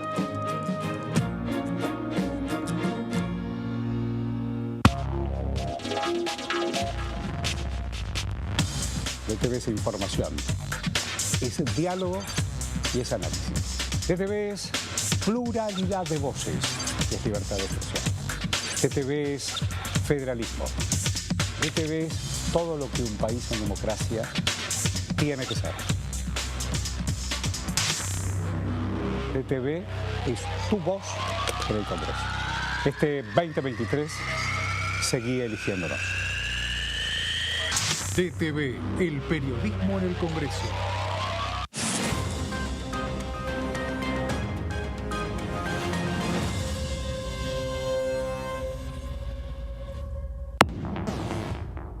¿Cómo les va? Muy buenos días. Estamos empezando la primera mañana. ¿Qué empezaron a pensar los países desarrollados? Dijeron, che, para transportar nuestra carga tenemos que contratar barcos de otros lugares. Perdemos la gente que estaba empleada en esos barcos. Perdemos la industria naval. Suiza produce motores para los buques de mayor porte, los buques más grandes, que la empresa se llama Sulzer, la marca Sulzer, y Suiza no tiene mar. No, claro. Bueno, entonces, la industria naval es muy importante para un país, para generar empleo. Entonces, ¿qué hicieron esos países? El primero fue Alemania.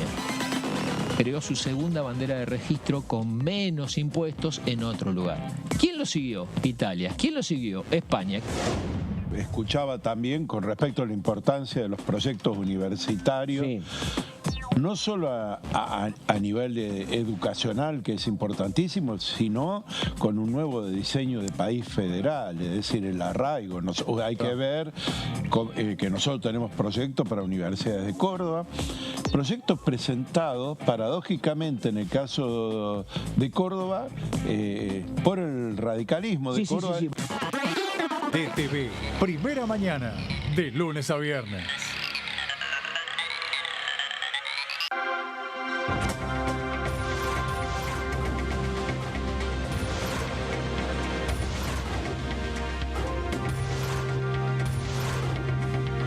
Ellos son tu voz en la tercera edición.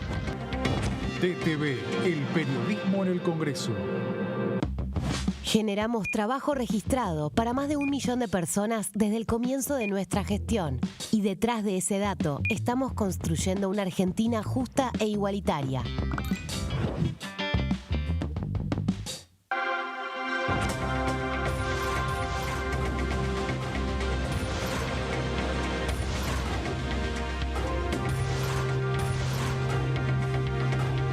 Ellos son tu voz en la tercera edición. DTV, el periodismo en el Congreso. Comenzaron las clases y está todo listo. Las ganas de aprender y ganas de enseñar. Yo también estoy lista. Estoy listo para hacer nuevos amigos y amigas. Estoy lista para ponerme en el lugar de los demás. Estoy listo para decir no a los apodos ofensivos y a decir que no cuando algo no me gusta. Estamos listos y listas para decir bullying. En mi aula no tengo lugar. Argentina contra el bullying.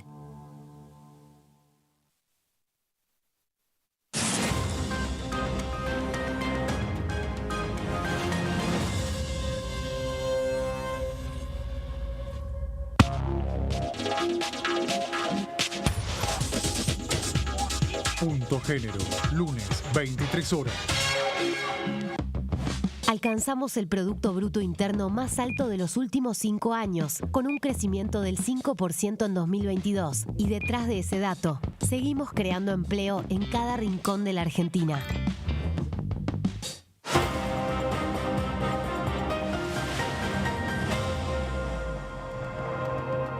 Hace frío. La vagancia feminista.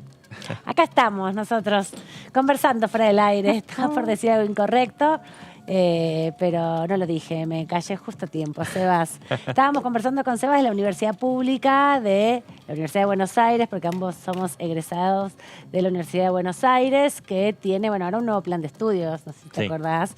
Pero nosotros me comentó nos tocó, Tony, un compañero nuestro. Claro, Antonio Ricovene también es de nuestra misma facultad. Vos no sos de nuestra facultad. Yo no estudié. Nosotros fuimos a la UBA Comunicación y recordábamos que para recibirte tenías que hacer antiguamente una tesis. Sí, le llamaban una tesina, en verdad, sí, porque no es tan exigente. Tiene menos páginas y tiene menos sí, había como contrastación una de hipótesis. dificultad, o sea, como que muchos hacían la carrera, las materias, porque tenías de alguna manera una organización. Sí. Y después encontraban esa dificultad en esa brecha entre la cursada y la tesis, donde es un proceso mucho más autodidacta, si bien tenés una... Sí, pero es muy autodidacta, digamos. Sí. Claro, no tenés esa disciplina de alguien que te está siguiendo de cerca los pasos, entonces es como que necesitas más autonomía y ahí se complica y mucha gente queda en el camino. Claro, no se puede recibir, entonces hubo, 1000 años. Yo desde el 98 que fui por primera vez a la facultad, se habla de cambiar el plan de estudio, finalmente este año se aprobó en el Consejo Superior y lo ponemos también sobre la mesa porque comunicación es una carrera de la democracia. democracia. Sí. Nació En los en años el 80. 86, 85 en verdad, 84, 85 nació. Con, bueno, quien fuera una de las primeras directoras de nuestra carrera, que falleció hace varios años, Margarita Graciano, que ha sido una de las mentoras de las ciencias de la comunicación en la UBA, porque bueno, hay otras carreras de comunicación. Pero justamente mañana van a estar discutiendo la creación de 3 universidades, algo que tiene que ver con una demanda que vienen haciendo las comunidades educativas de los territorios, y a cuento de esto también hoy se reunió la presidenta de esta Cámara, Cecilia Moró, con rectores de distintas universidades, justamente en un encuentro que se desarrolló, una jornada que tiene que ver específicamente con el programa de los 40 años de la democracia, ¿no? Estuvieron conversando Cecilia Moró junto con la diputada Aparicio, que ahí la vemos en pantalla, la diputada que es impulsora, Alicia Aparicio, de una de las universidades, la Universidad de San Fernando, justamente para la zona norte de la provincia de Buenos Aires, y también con Paula Penaca, secretaria parlamentaria del bloque de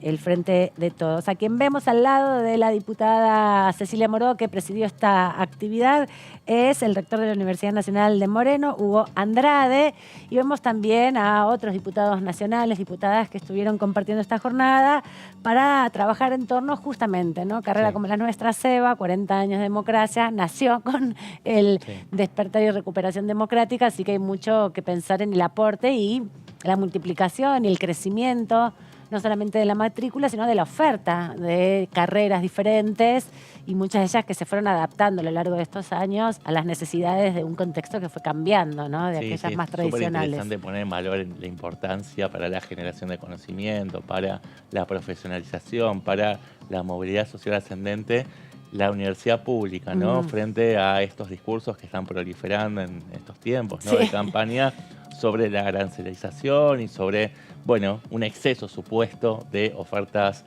educativas. Nada, está muy bueno poder dar estos debates y que ponerlo sea en valor, en la ¿no? Casa de la Democracia, la Cámara de Diputados. Sin duda, y si bien es verdad que por ahí hay carreras que no tienen una tasa por ahí tan grande de egresos, ya pasar por la universidad es una experiencia realmente muy formativa, ¿no?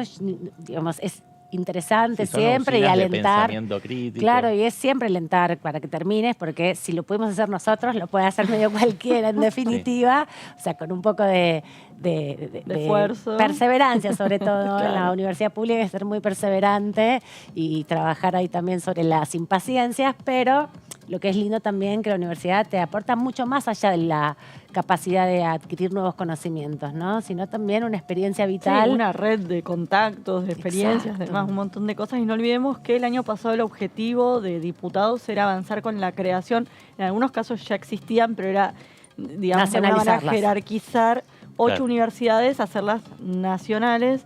De esas 8, 3 habían perdido estado parlamentario, así que lo que se va a hacer mañana en comisiones es justamente tratar de redictaminar, podemos decir.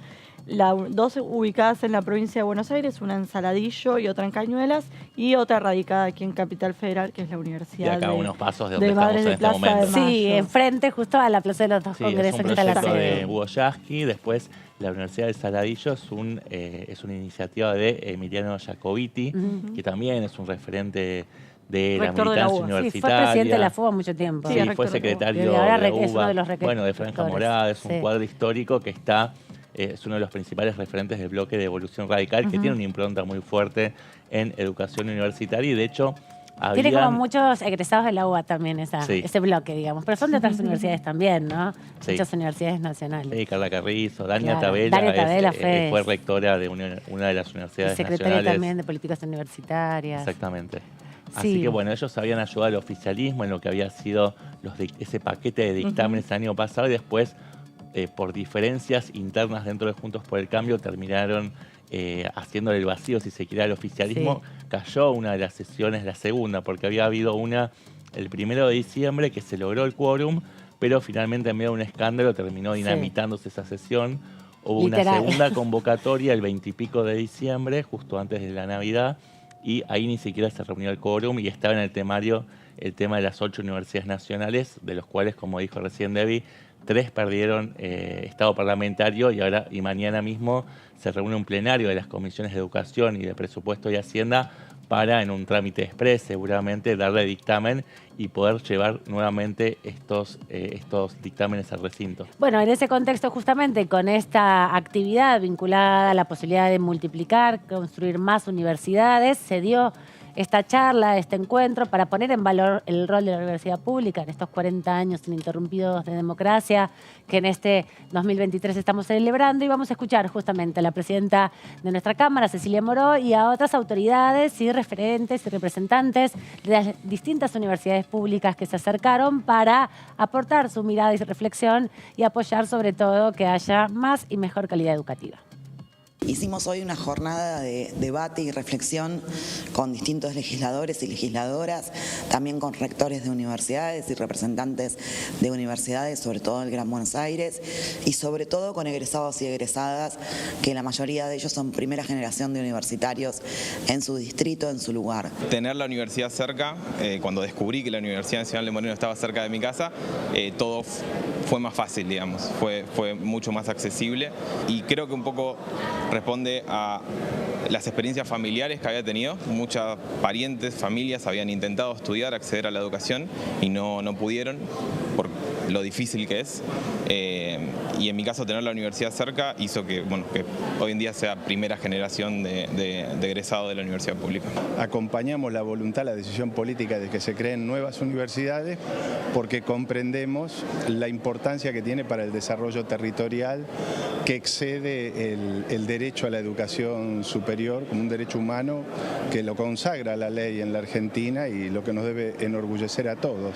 Es un hecho que los territorios que cuenten con universidad van a ser más competitivos para este futuro que debemos transitar. Estamos convencidos que en los próximos días el Congreso tiene que avanzar en la creación de estas universidades, porque la educación pública de calidad, laica y gratuita es uno de los valores que en el 40 aniversario de la democracia no puede ponerse en riesgo. Y es un compromiso de todas y de todas seguir trabajando por esto en este Congreso y en lo que viene desde nuestro espacio político. Bueno, seguramente vamos a estar mañana nuevamente compartiendo con ustedes las reflexiones respecto a al dictamen que ha tenido, que puedan obtener estas 3 universidades. Recordábamos que justamente la diputada María Rosa Martínez es la autora o una de las impulsoras del proyecto de la Universidad Nacional en Cañuelas, aquí cerca, menos de 30 kilómetros de la ciudad de Buenos Aires, porque abarcaría esa zona, digamos, donde se desarrolla también la actividad agropecuaria en la provincia de Buenos Aires como uno de los centros. Recordemos que el mercado central, por ejemplo, de Liniers, que antes estaba en la zona de Mataderos, en la zona de Liniers, se trasladó a Cañuelas, el de animales vivos, digamos, de la faena, se trasladó a Cañuelas, entonces hay como una idea de potenciar ese polo productivo en esa zona. Y la de Saladillo tiene 30 años, una sede de la UBA, que tiene mucho también de intervención en las políticas o en la formación de posgrados o de tecnicaturas agropecuarias, y quieren ponerla en valor y jerarquizarla porque además en Saladillo hay fiscalías, entonces también hay otra dimensión de auxiliares de la justicia y de abogados, defensores, que pueden también formarse en esos contextos y aportar a no tener que viajar a La Plata, a la UBA.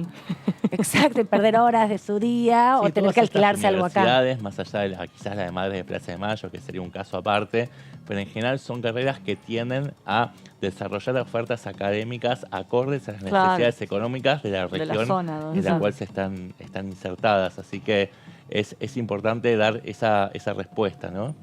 Sí, la del Delta también estaba medio pensada en ese sentido por la actividad económica de la zona y demás. Sí, ahí yo estoy entusiasmada porque por ahí hacen la Universidad de Floricultura. Como está la sede de agronomía en Escobar, porque Escobar es la ciudad nacional de la floricultura, bueno, tanto San Pedro, que también está en la zona norte, un poco más lejos, como a 80 kilómetros de Escobar. La idea es que esa universidad también de la zona de San Fernando desarrolle todo ese polo productivo que tiene, el polo productivo de flores, pero también de muchas hortalizas, ¿no?, de consumo, que son otras de las actividades que desarrollan, al igual que todo lo que está vinculado con el río. ¿no? En esa zona. Vamos a apoyamos esa universidad. Nos podemos anotar para hacer otra carrera. Que la diputada nos mandó a trabajar, trabajemos para eso también. Dale, sí, me parece bien, porque además pensaba eso, ¿no? También estamos, como en Argentina, la universidad es gratis, podés hacer otra carrera, Debbie, además de periodista. Todavía hay que vos sos tener joven. tiempo igual, ¿eh? Vos todavía sos joven, pero cuando ya estás pensando en otras etapas de tu vida, decís, ¿por qué no es momento de estudiar de cambiar un floricultura, poco, ponele? Claro. O una carrera distinta que no sea comunicación, ya que lo pude hacer. Mirá que las plantas me interesan. Sí, lo sé que te interesa. Vamos a repasar la agenda, ¿les parece? Dale. Para que ustedes sepan lo que va a pasar mañana con estas placas que ilustran un poco la actividad. Se ha sumado una comisión, ya se enteraron, ¿no? El día miércoles hay una comisión nueva. Bueno, mañana, martes 29 de agosto, a las 13, comisión de juicio político.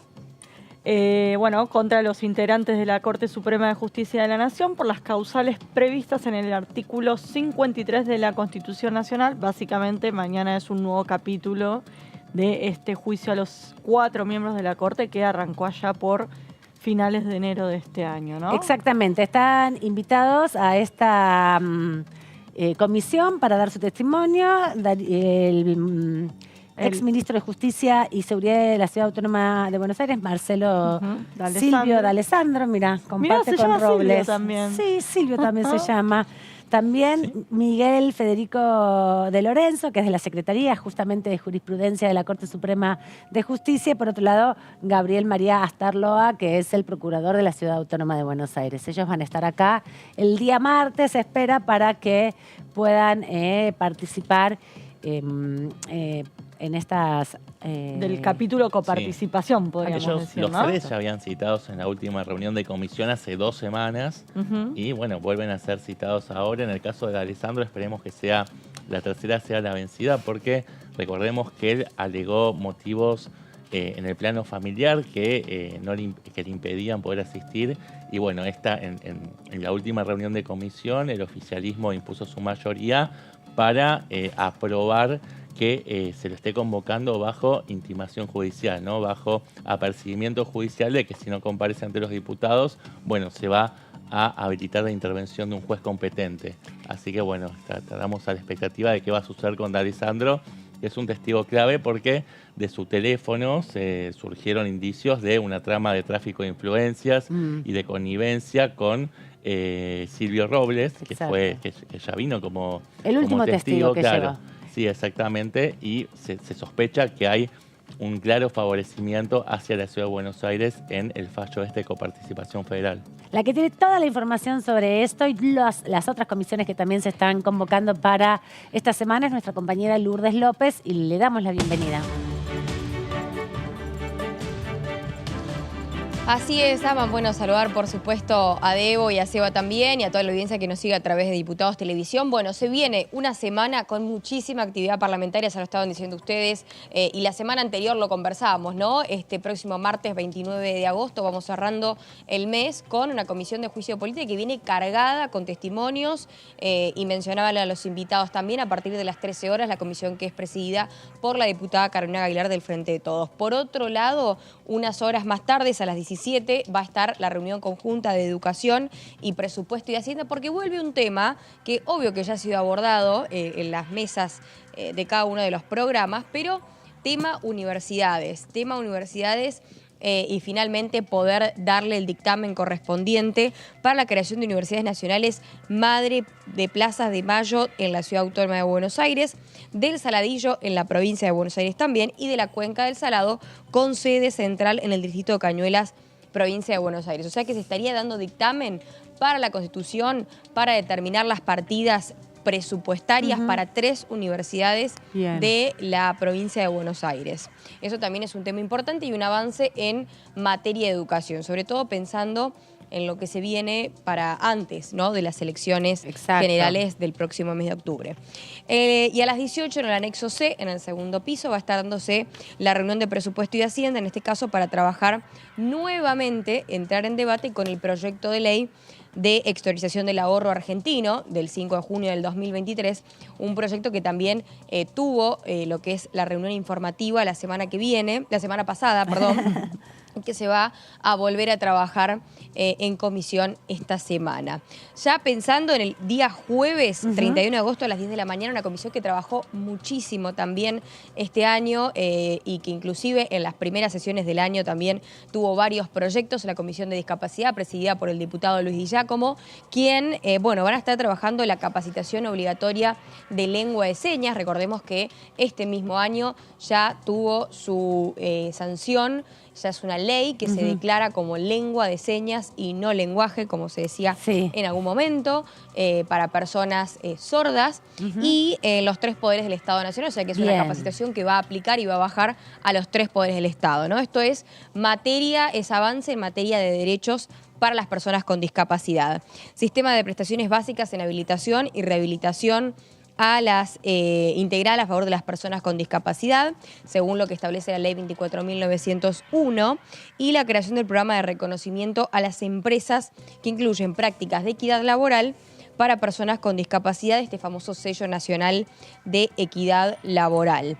Además, el turismo accesible, ¿no? Es un tema que está estando en agenda y que se va a tratar en esta comisión para personas con capacidades restringidas, ¿no? Tiene que ver con la 25.643 y, por otro lado, la creación de un sistema integral de prioridad y contención para personas con con trastorno del espectro autista o TEA. Es algo que también ya lo hemos abordado mucho durante las comisiones, en este caso no solo de discapacidad, sino también de salud, y durante las sesiones se ha hecho de la misma manera. Y además síndromes relacionados en los medios de transporte terrestre, ferroviario, aéreo y fluvial. Régimen de capacitación de personal para tratar con personas con trastorno del espectro autista y la protección integral de los derechos, perdón que esté leyendo, pero realmente es para no olvidarme de ningún tipo de proyecto, porque son más de 6 proyectos, por lo tanto, bueno, es bastante amplio y además, el temario que tiene la comisión. Y además para darle correcta lectura a los títulos, ¿no? Porque por ahí nosotros acá lo sintetizamos para que nos entre en el graph. La verdad que todo esa descripción que se hace en el título también pone en contexto, en definitiva, ¿no? De qué se trata el proyecto de ley. Porque si no decimos, bueno, esto, capacitación lengua de señas, y no hay ninguna comprensión de lo que implica y lo que impacta. Así que vos dale lectura nomás a cada uno de los proyectos.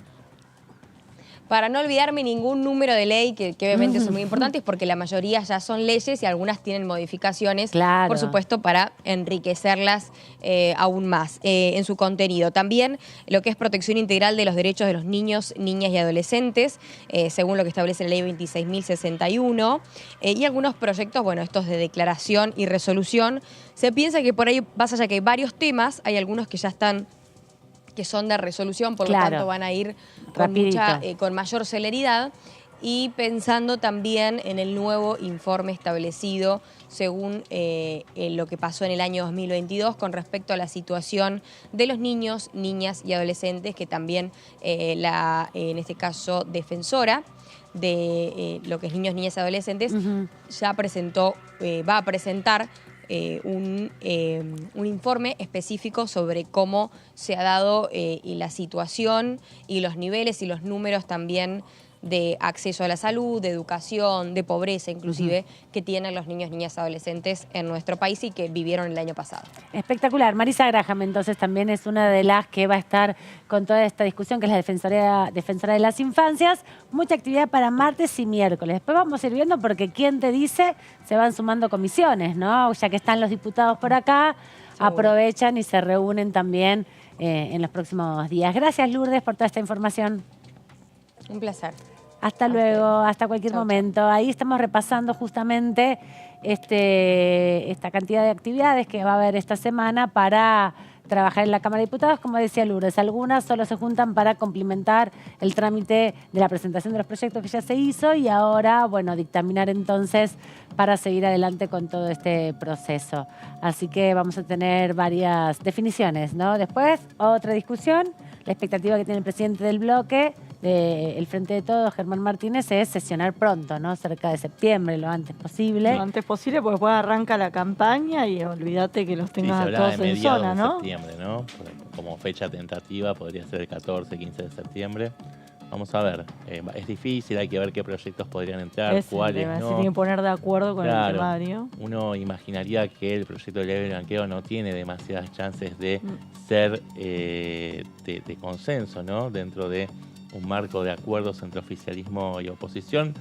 Juntos por el Cambio ya adelantó que tiene ciertos reparos a esta cuestión de que plantea desincentivos hacia los cumplidores, ¿no? de la ley, de los cumplidores de las obligaciones tributarias, quiero decir. Claro, los que pagan mensualmente, digamos, ¿no? Porque, pero bueno, eso es para el universo general. De que, bueno, podés no cumplir con el blanqueo, con la exteriorización, que es lo que corresponde por ley, porque en definitiva después va a venir un blanqueo, un perdón fiscal, que te va a perdonar todo. Entonces, la gran mayoría, porque vos tenés que pagar, por ejemplo, el 5% en los primeros meses, después el 10% y después el 20%, como una forma... Bueno, también lo que hay que decir es que en Argentina hay una gran historia de evasión, digamos, en la Argentina, de quienes tienen sus riquezas y no pagan por esas riquezas. Hay un nivel alto de evasión impositiva, no en general en los pequeños productores o en los pequeños comerciantes, ¿no?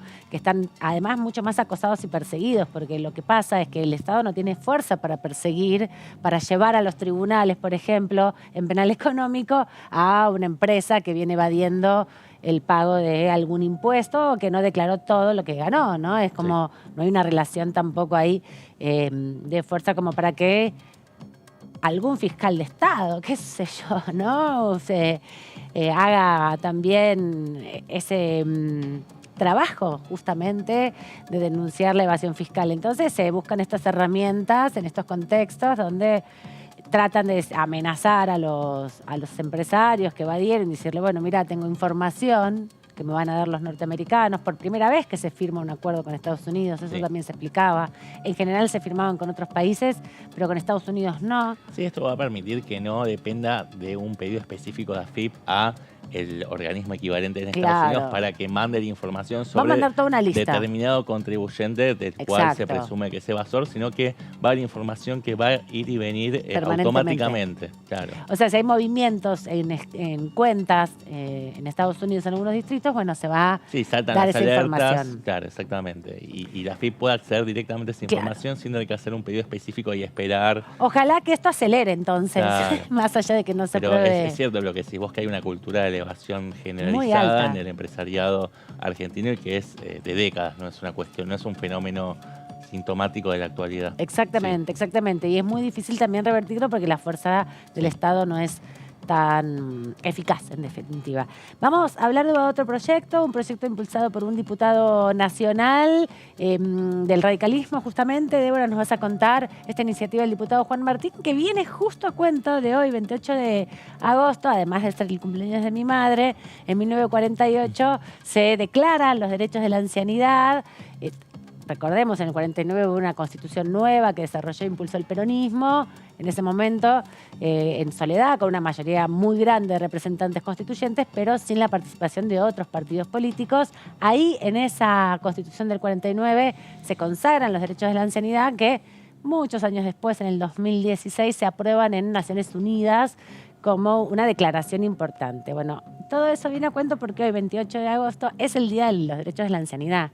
Así es, así que decidimos reflotar un proyecto de ley que, si bien lo presenta el diputado del bloque radical Juan Martín, es una iniciativa que cuenta con el acompañamiento de diputados de diferentes bancadas, incluso del actual oficialismo, que es un proyecto que busca promover los derechos humanos de justamente las personas mayores.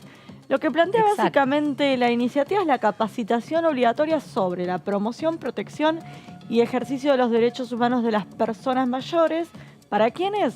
Para todas las personas que se desempeñen como funcionarios públicos en todos los niveles y jerarquías en el ámbito del sector público nacional, en el Poder Legislativo, o sea, también aquí en el Congreso, judicial y en el Poder Judicial y en el Ministerio Público. Claro, principalmente para que dejen de ser todas las personas adultas, que no somos adultos mayores, dejemos de ser capacitistas y dejemos de minimizar a las personas que son jubiladas, que son más grandes, diciéndole abuelito, abuelita, como si fuera cariñoso, y lo que estás haciendo es minimizar también sus autonomías. De alguna manera manejarse en base a clichés, estereotipos y demás. Bueno, busca un poco romper con esta iniciativa y sobre todo teniendo en cuenta que la esperanza de vida se prolonga cada vez más.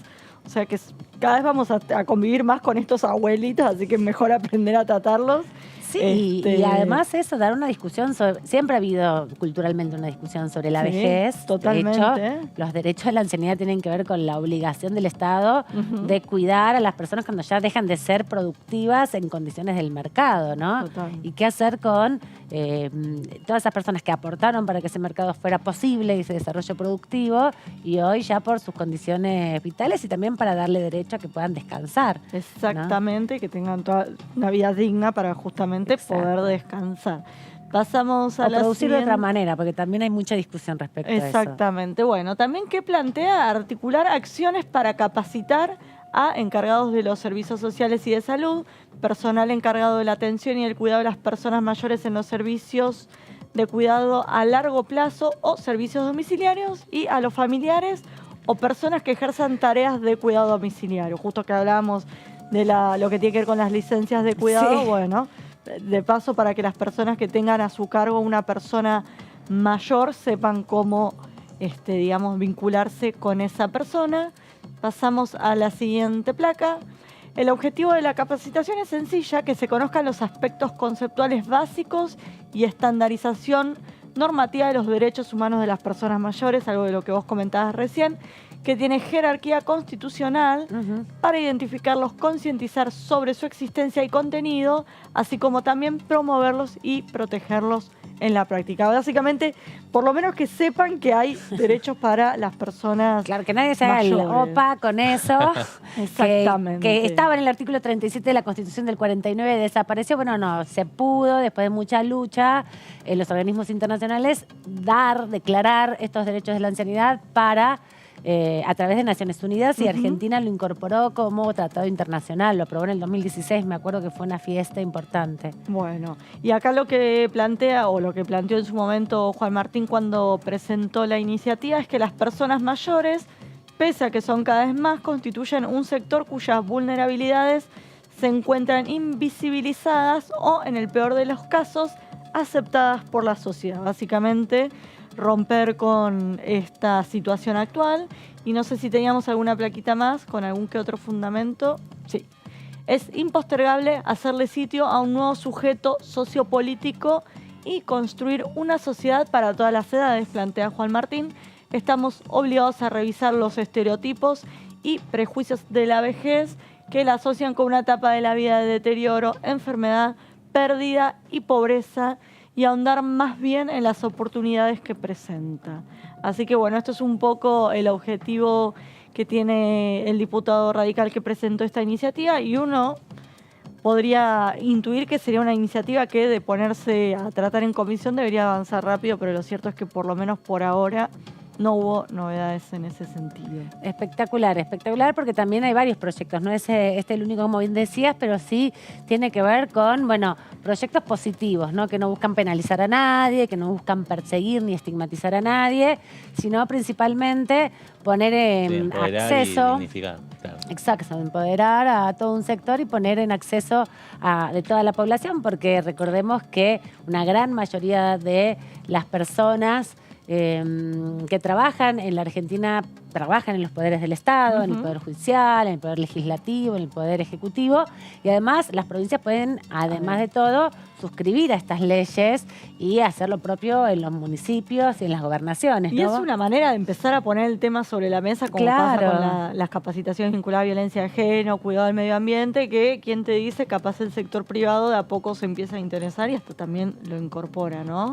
Totalmente. Es una manera de empezar o de inculcar un tema. Y además también hay una obligación estatal que es la formación permanente. Totalmente, ¿no? Que tiene mucho vínculo con este sector etario, ¿no? Exactamente, y que nosotros podamos, quienes de algún modo nos vinculamos con el Estado, podamos también acceder a un montón de información que la tenemos dispersa, ¿no? Que por ahí si no tenés enfocado, no la pones en relación con los procesos históricos, no podés poner en valor tampoco esos derechos. Así que también ahí hay una discusión interesante que se empieza a abrir, y quien también aportó información y un proyecto en relación a esto es la diputada Anaí Costa, del Frente de Todos de la provincia de Catamarca, que en Punto Género, el programa que conduce nuestra compañera y colega Mariana Carvajal y que se emite todos los lunes a las 23 horas aquí en Diputados TV, le comentó sobre este proyecto justamente que impulsa, que tiene que ver con reconocer los derechos de las personas ancianas. El edadismo surge, una definición que surge de la Organización Mundial de la Salud, y que debemos diferenciar lo que es edadismo de viejismo, ¿no? Edadismo es la discriminación por razones de edad, no necesariamente en la vejez. Justamente eso es lo que diferencia de viejismo. Viejismo es la discriminación, pero ya a personas que se encuentran transitando la vejez, y sobre esa discriminación específicamente va contra el envejecimiento de la persona. Hago esta diferencia porque en el proyecto, el título del proyecto habla de la erradicación de todas las formas de discriminación por personas de edad, y en el desarrollo del proyecto vemos ambos conceptos. ¿Y por qué vemos ambos conceptos? Porque uno puede pensar que es un proyecto que solamente está dirigido a las personas de 60 años o más, que según la Convención Interamericana sobre los Derechos de las Personas Mayores establece que uno se encuentra una persona mayor a partir de los 70 años.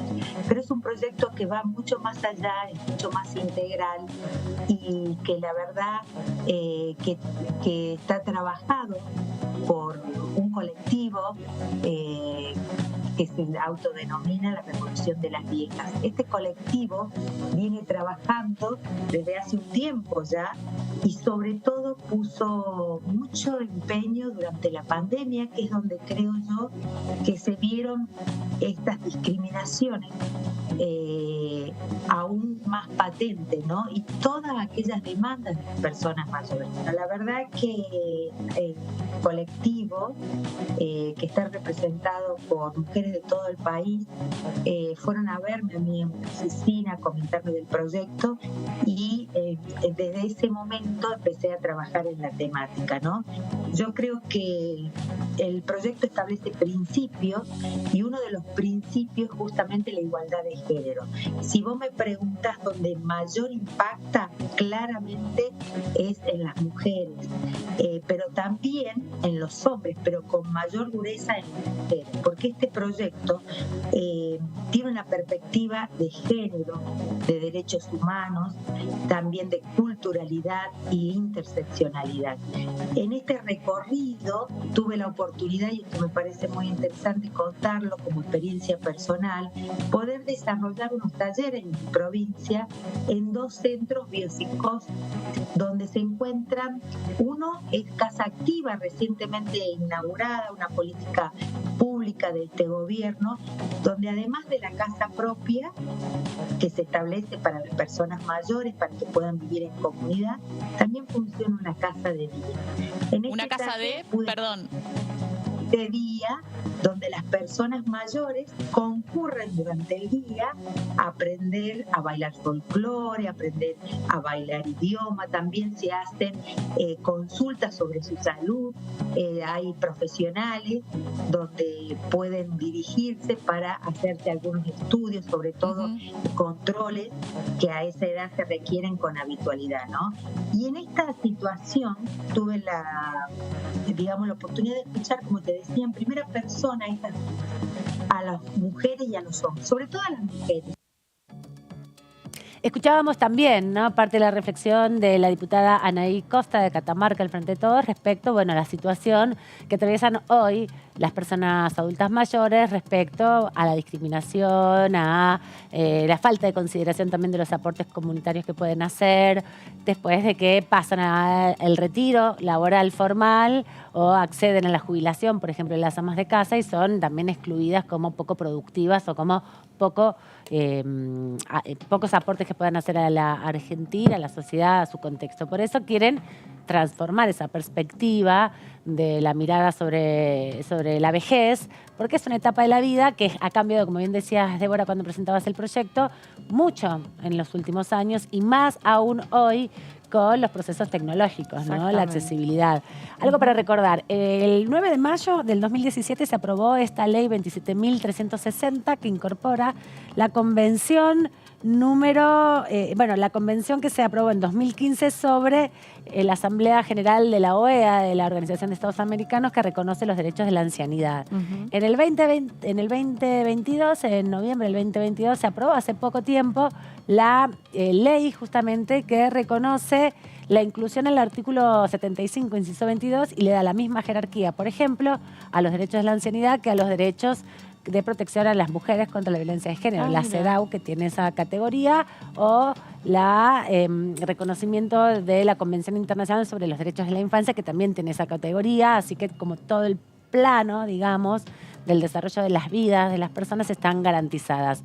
Hay otros convenios internacionales que impactan de una manera diferencial también, por ejemplo, en las masculinidades, ¿no? La Convención contra la Tortura también tiene esta jerarquía constitucional, la tortura que se da incluso puertas adentro de las comisarías y las cárceles, que están prohibidas, para entender también cuáles son los alcances de ese artículo 75, inciso 22, que hacen posible la operatividad de las convenciones internacionales. Si no tienen esta jerarquía constitucional y no están dentro del artículo 75, inciso 22, hay algunos jueces, incluso algunos jueces de la Corte Suprema, que dicen que no se podrían incorporar al plexo normativo argentino. Por eso es tan importante que estén en el artículo 75, inciso 22, porque es inevitable ya, si están ahí adentro. Claro, no tenés margen. Claro, ya lo dice la Constitución, ¿no? O sea, ya está. Sí.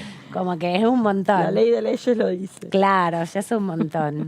Hay otro aniversario, ¿saben?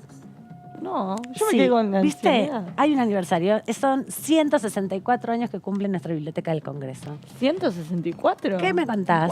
Wow. El otro día tuvimos una nota hermosa.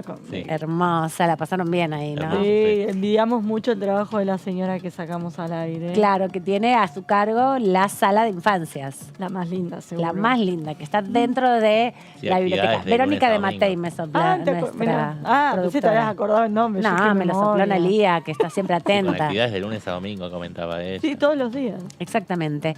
Pero esa sala de infancias está dentro de la Biblioteca del Congreso, que hoy cumple 164 años, para ser precisa, 164 años. Así que hay un homenaje que ha hecho, obviamente, el Congreso de la Nación, porque es uno de los 5 dispositivos que tiene el Congreso de la Nación, además de la Cámara de Diputados, de la Cámara de Senadores, de la imprenta del Congreso, está la biblioteca y también está la DAS, que es el servicio social que da a los trabajadores y trabajadoras de la Cámara el Congreso de la Nación. Esas unidades, podríamos decir, están administradas por el Congreso, por cada una de las cámaras, y la biblioteca es una de ellas que aporta muchísimo, no solamente para difundir la cultura, sino como acervo cultural de cada uno de los libros que se imprimen en la Argentina. Un ejemplar tiene que estar en la Biblioteca del Congreso, como también resguardo institucional. Así que vamos a homenajear de esta manera con esta pequeña pieza audiovisual que ha impulsado la Cámara de Diputados. La Biblioteca del Congreso de la Nación es una biblioteca viva que ofrece a la comunidad una variedad de servicios en constante actualización. Trabajamos todos los días por la igualdad de oportunidades, la pluralidad, la integración, la inclusión, el acceso libre y gratuito a la información. Nuestros usuarios cuentan con instalaciones confortables para el estudio y la lectura en todas nuestras salas. La sala pública de lectura, con su sala multimedia, su sala de investigación y archivo, su sala Marrakech, acondicionada especialmente para personas con discapacidades visuales, la sala infantil, la hemeroteca revistas, la hemeroteca diarios y el espacio cultural. Logramos certificar el 95% de nuestros procesos conforme a normas internacionales. Desarrollamos un programa de pasantías para la formación e inclusión específicas y un programa de becas de investigación que nos ha permitido entablar un valioso vínculo con la comunidad científica de Argentina y otros países. Lanzamos un nuevo laboratorio de conservación de documentos históricos. Incorporamos tecnología, informatizando nuestros sistemas de comunicación interna, creando plataformas de consulta jurídica y legislativa online. Creamos la Red Federal de Bibliotecas Parlamentarias de la República Argentina con el propósito de aportar a mejorar las leyes. Y porque entendemos que esta es una misión compartida en la región, fundamos la Red de Bibliotecas Parlamentarias de América Latina y el Caribe, que hoy integran 17 miembros y está en pleno proceso de expansión. Cuando la pandemia nos obligó a cerrar las puertas a los usuarios, desarrollamos una enorme y variada propuesta virtual para llevarle a las familias los recursos culturales que tanto necesitaban. Nos convertimos en un canal abierto entre los artistas de todo el país y la comunidad. Tenemos una radio propia en constante crecimiento. Seguimos editando nuevas publicaciones que son referencia en el ámbito académico y jurídico y aumentando nuestras colecciones. Somos una biblioteca verde, responsable y respetuosa del medio ambiente, comprometida con la aplicación de los ODS de la Agenda 2030 de Naciones Unidas. Hemos recuperado junto a OEI e IFLA 180.000 libros en conjunto con escritores e ilustradores que nos cedió la editorial SM por el cierre de su sede en nuestro país y que hoy repartimos en todo el territorio. Estamos presentes en todo el territorio nacional y nos hemos ganado un lugar destacado en el contexto internacional, generando alianzas estratégicas con organizaciones internacionales como la ONU y la OEI. Consolidamos el liderazgo regional como sede de la Oficina Regional de la IFLA para América Latina y el Caribe en 2017. Tenemos un largo camino recorrido y muchos desafíos por delante.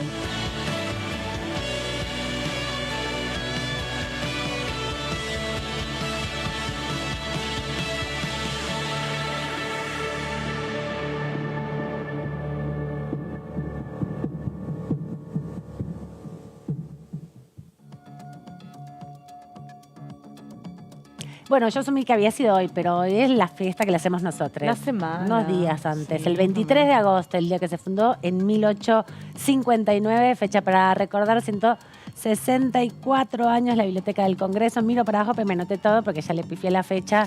No le quiero pifiar nuevamente con el cumpleaños. Seba, nos vemos, bueno, mañana nosotros en los pasillos, pero el viernes para analizar todo lo que dejó la semana. Nos estamos viendo. Nos estamos viendo por ahí. David también. Lo mismo por en este estos lado. días. Sí, mis compañeritos que abren y cierran la semana conmigo, quédense aquí en Diputados TV, que hay mucha información para compartir. Chao.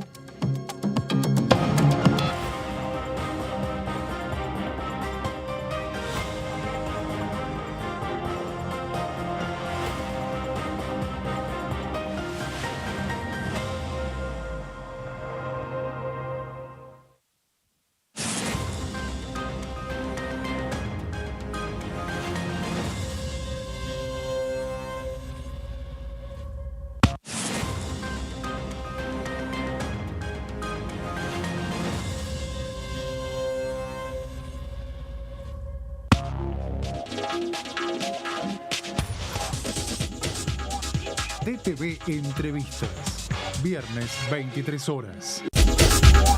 Todo Cultura, miércoles 23 horas. DTV es diálogo, análisis, información.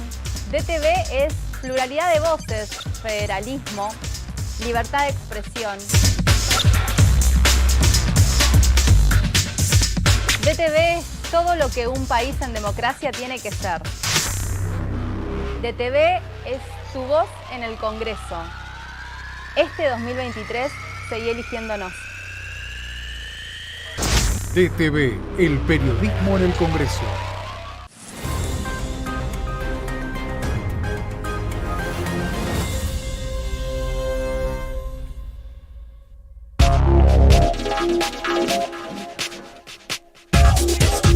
DTV es información, es diálogo.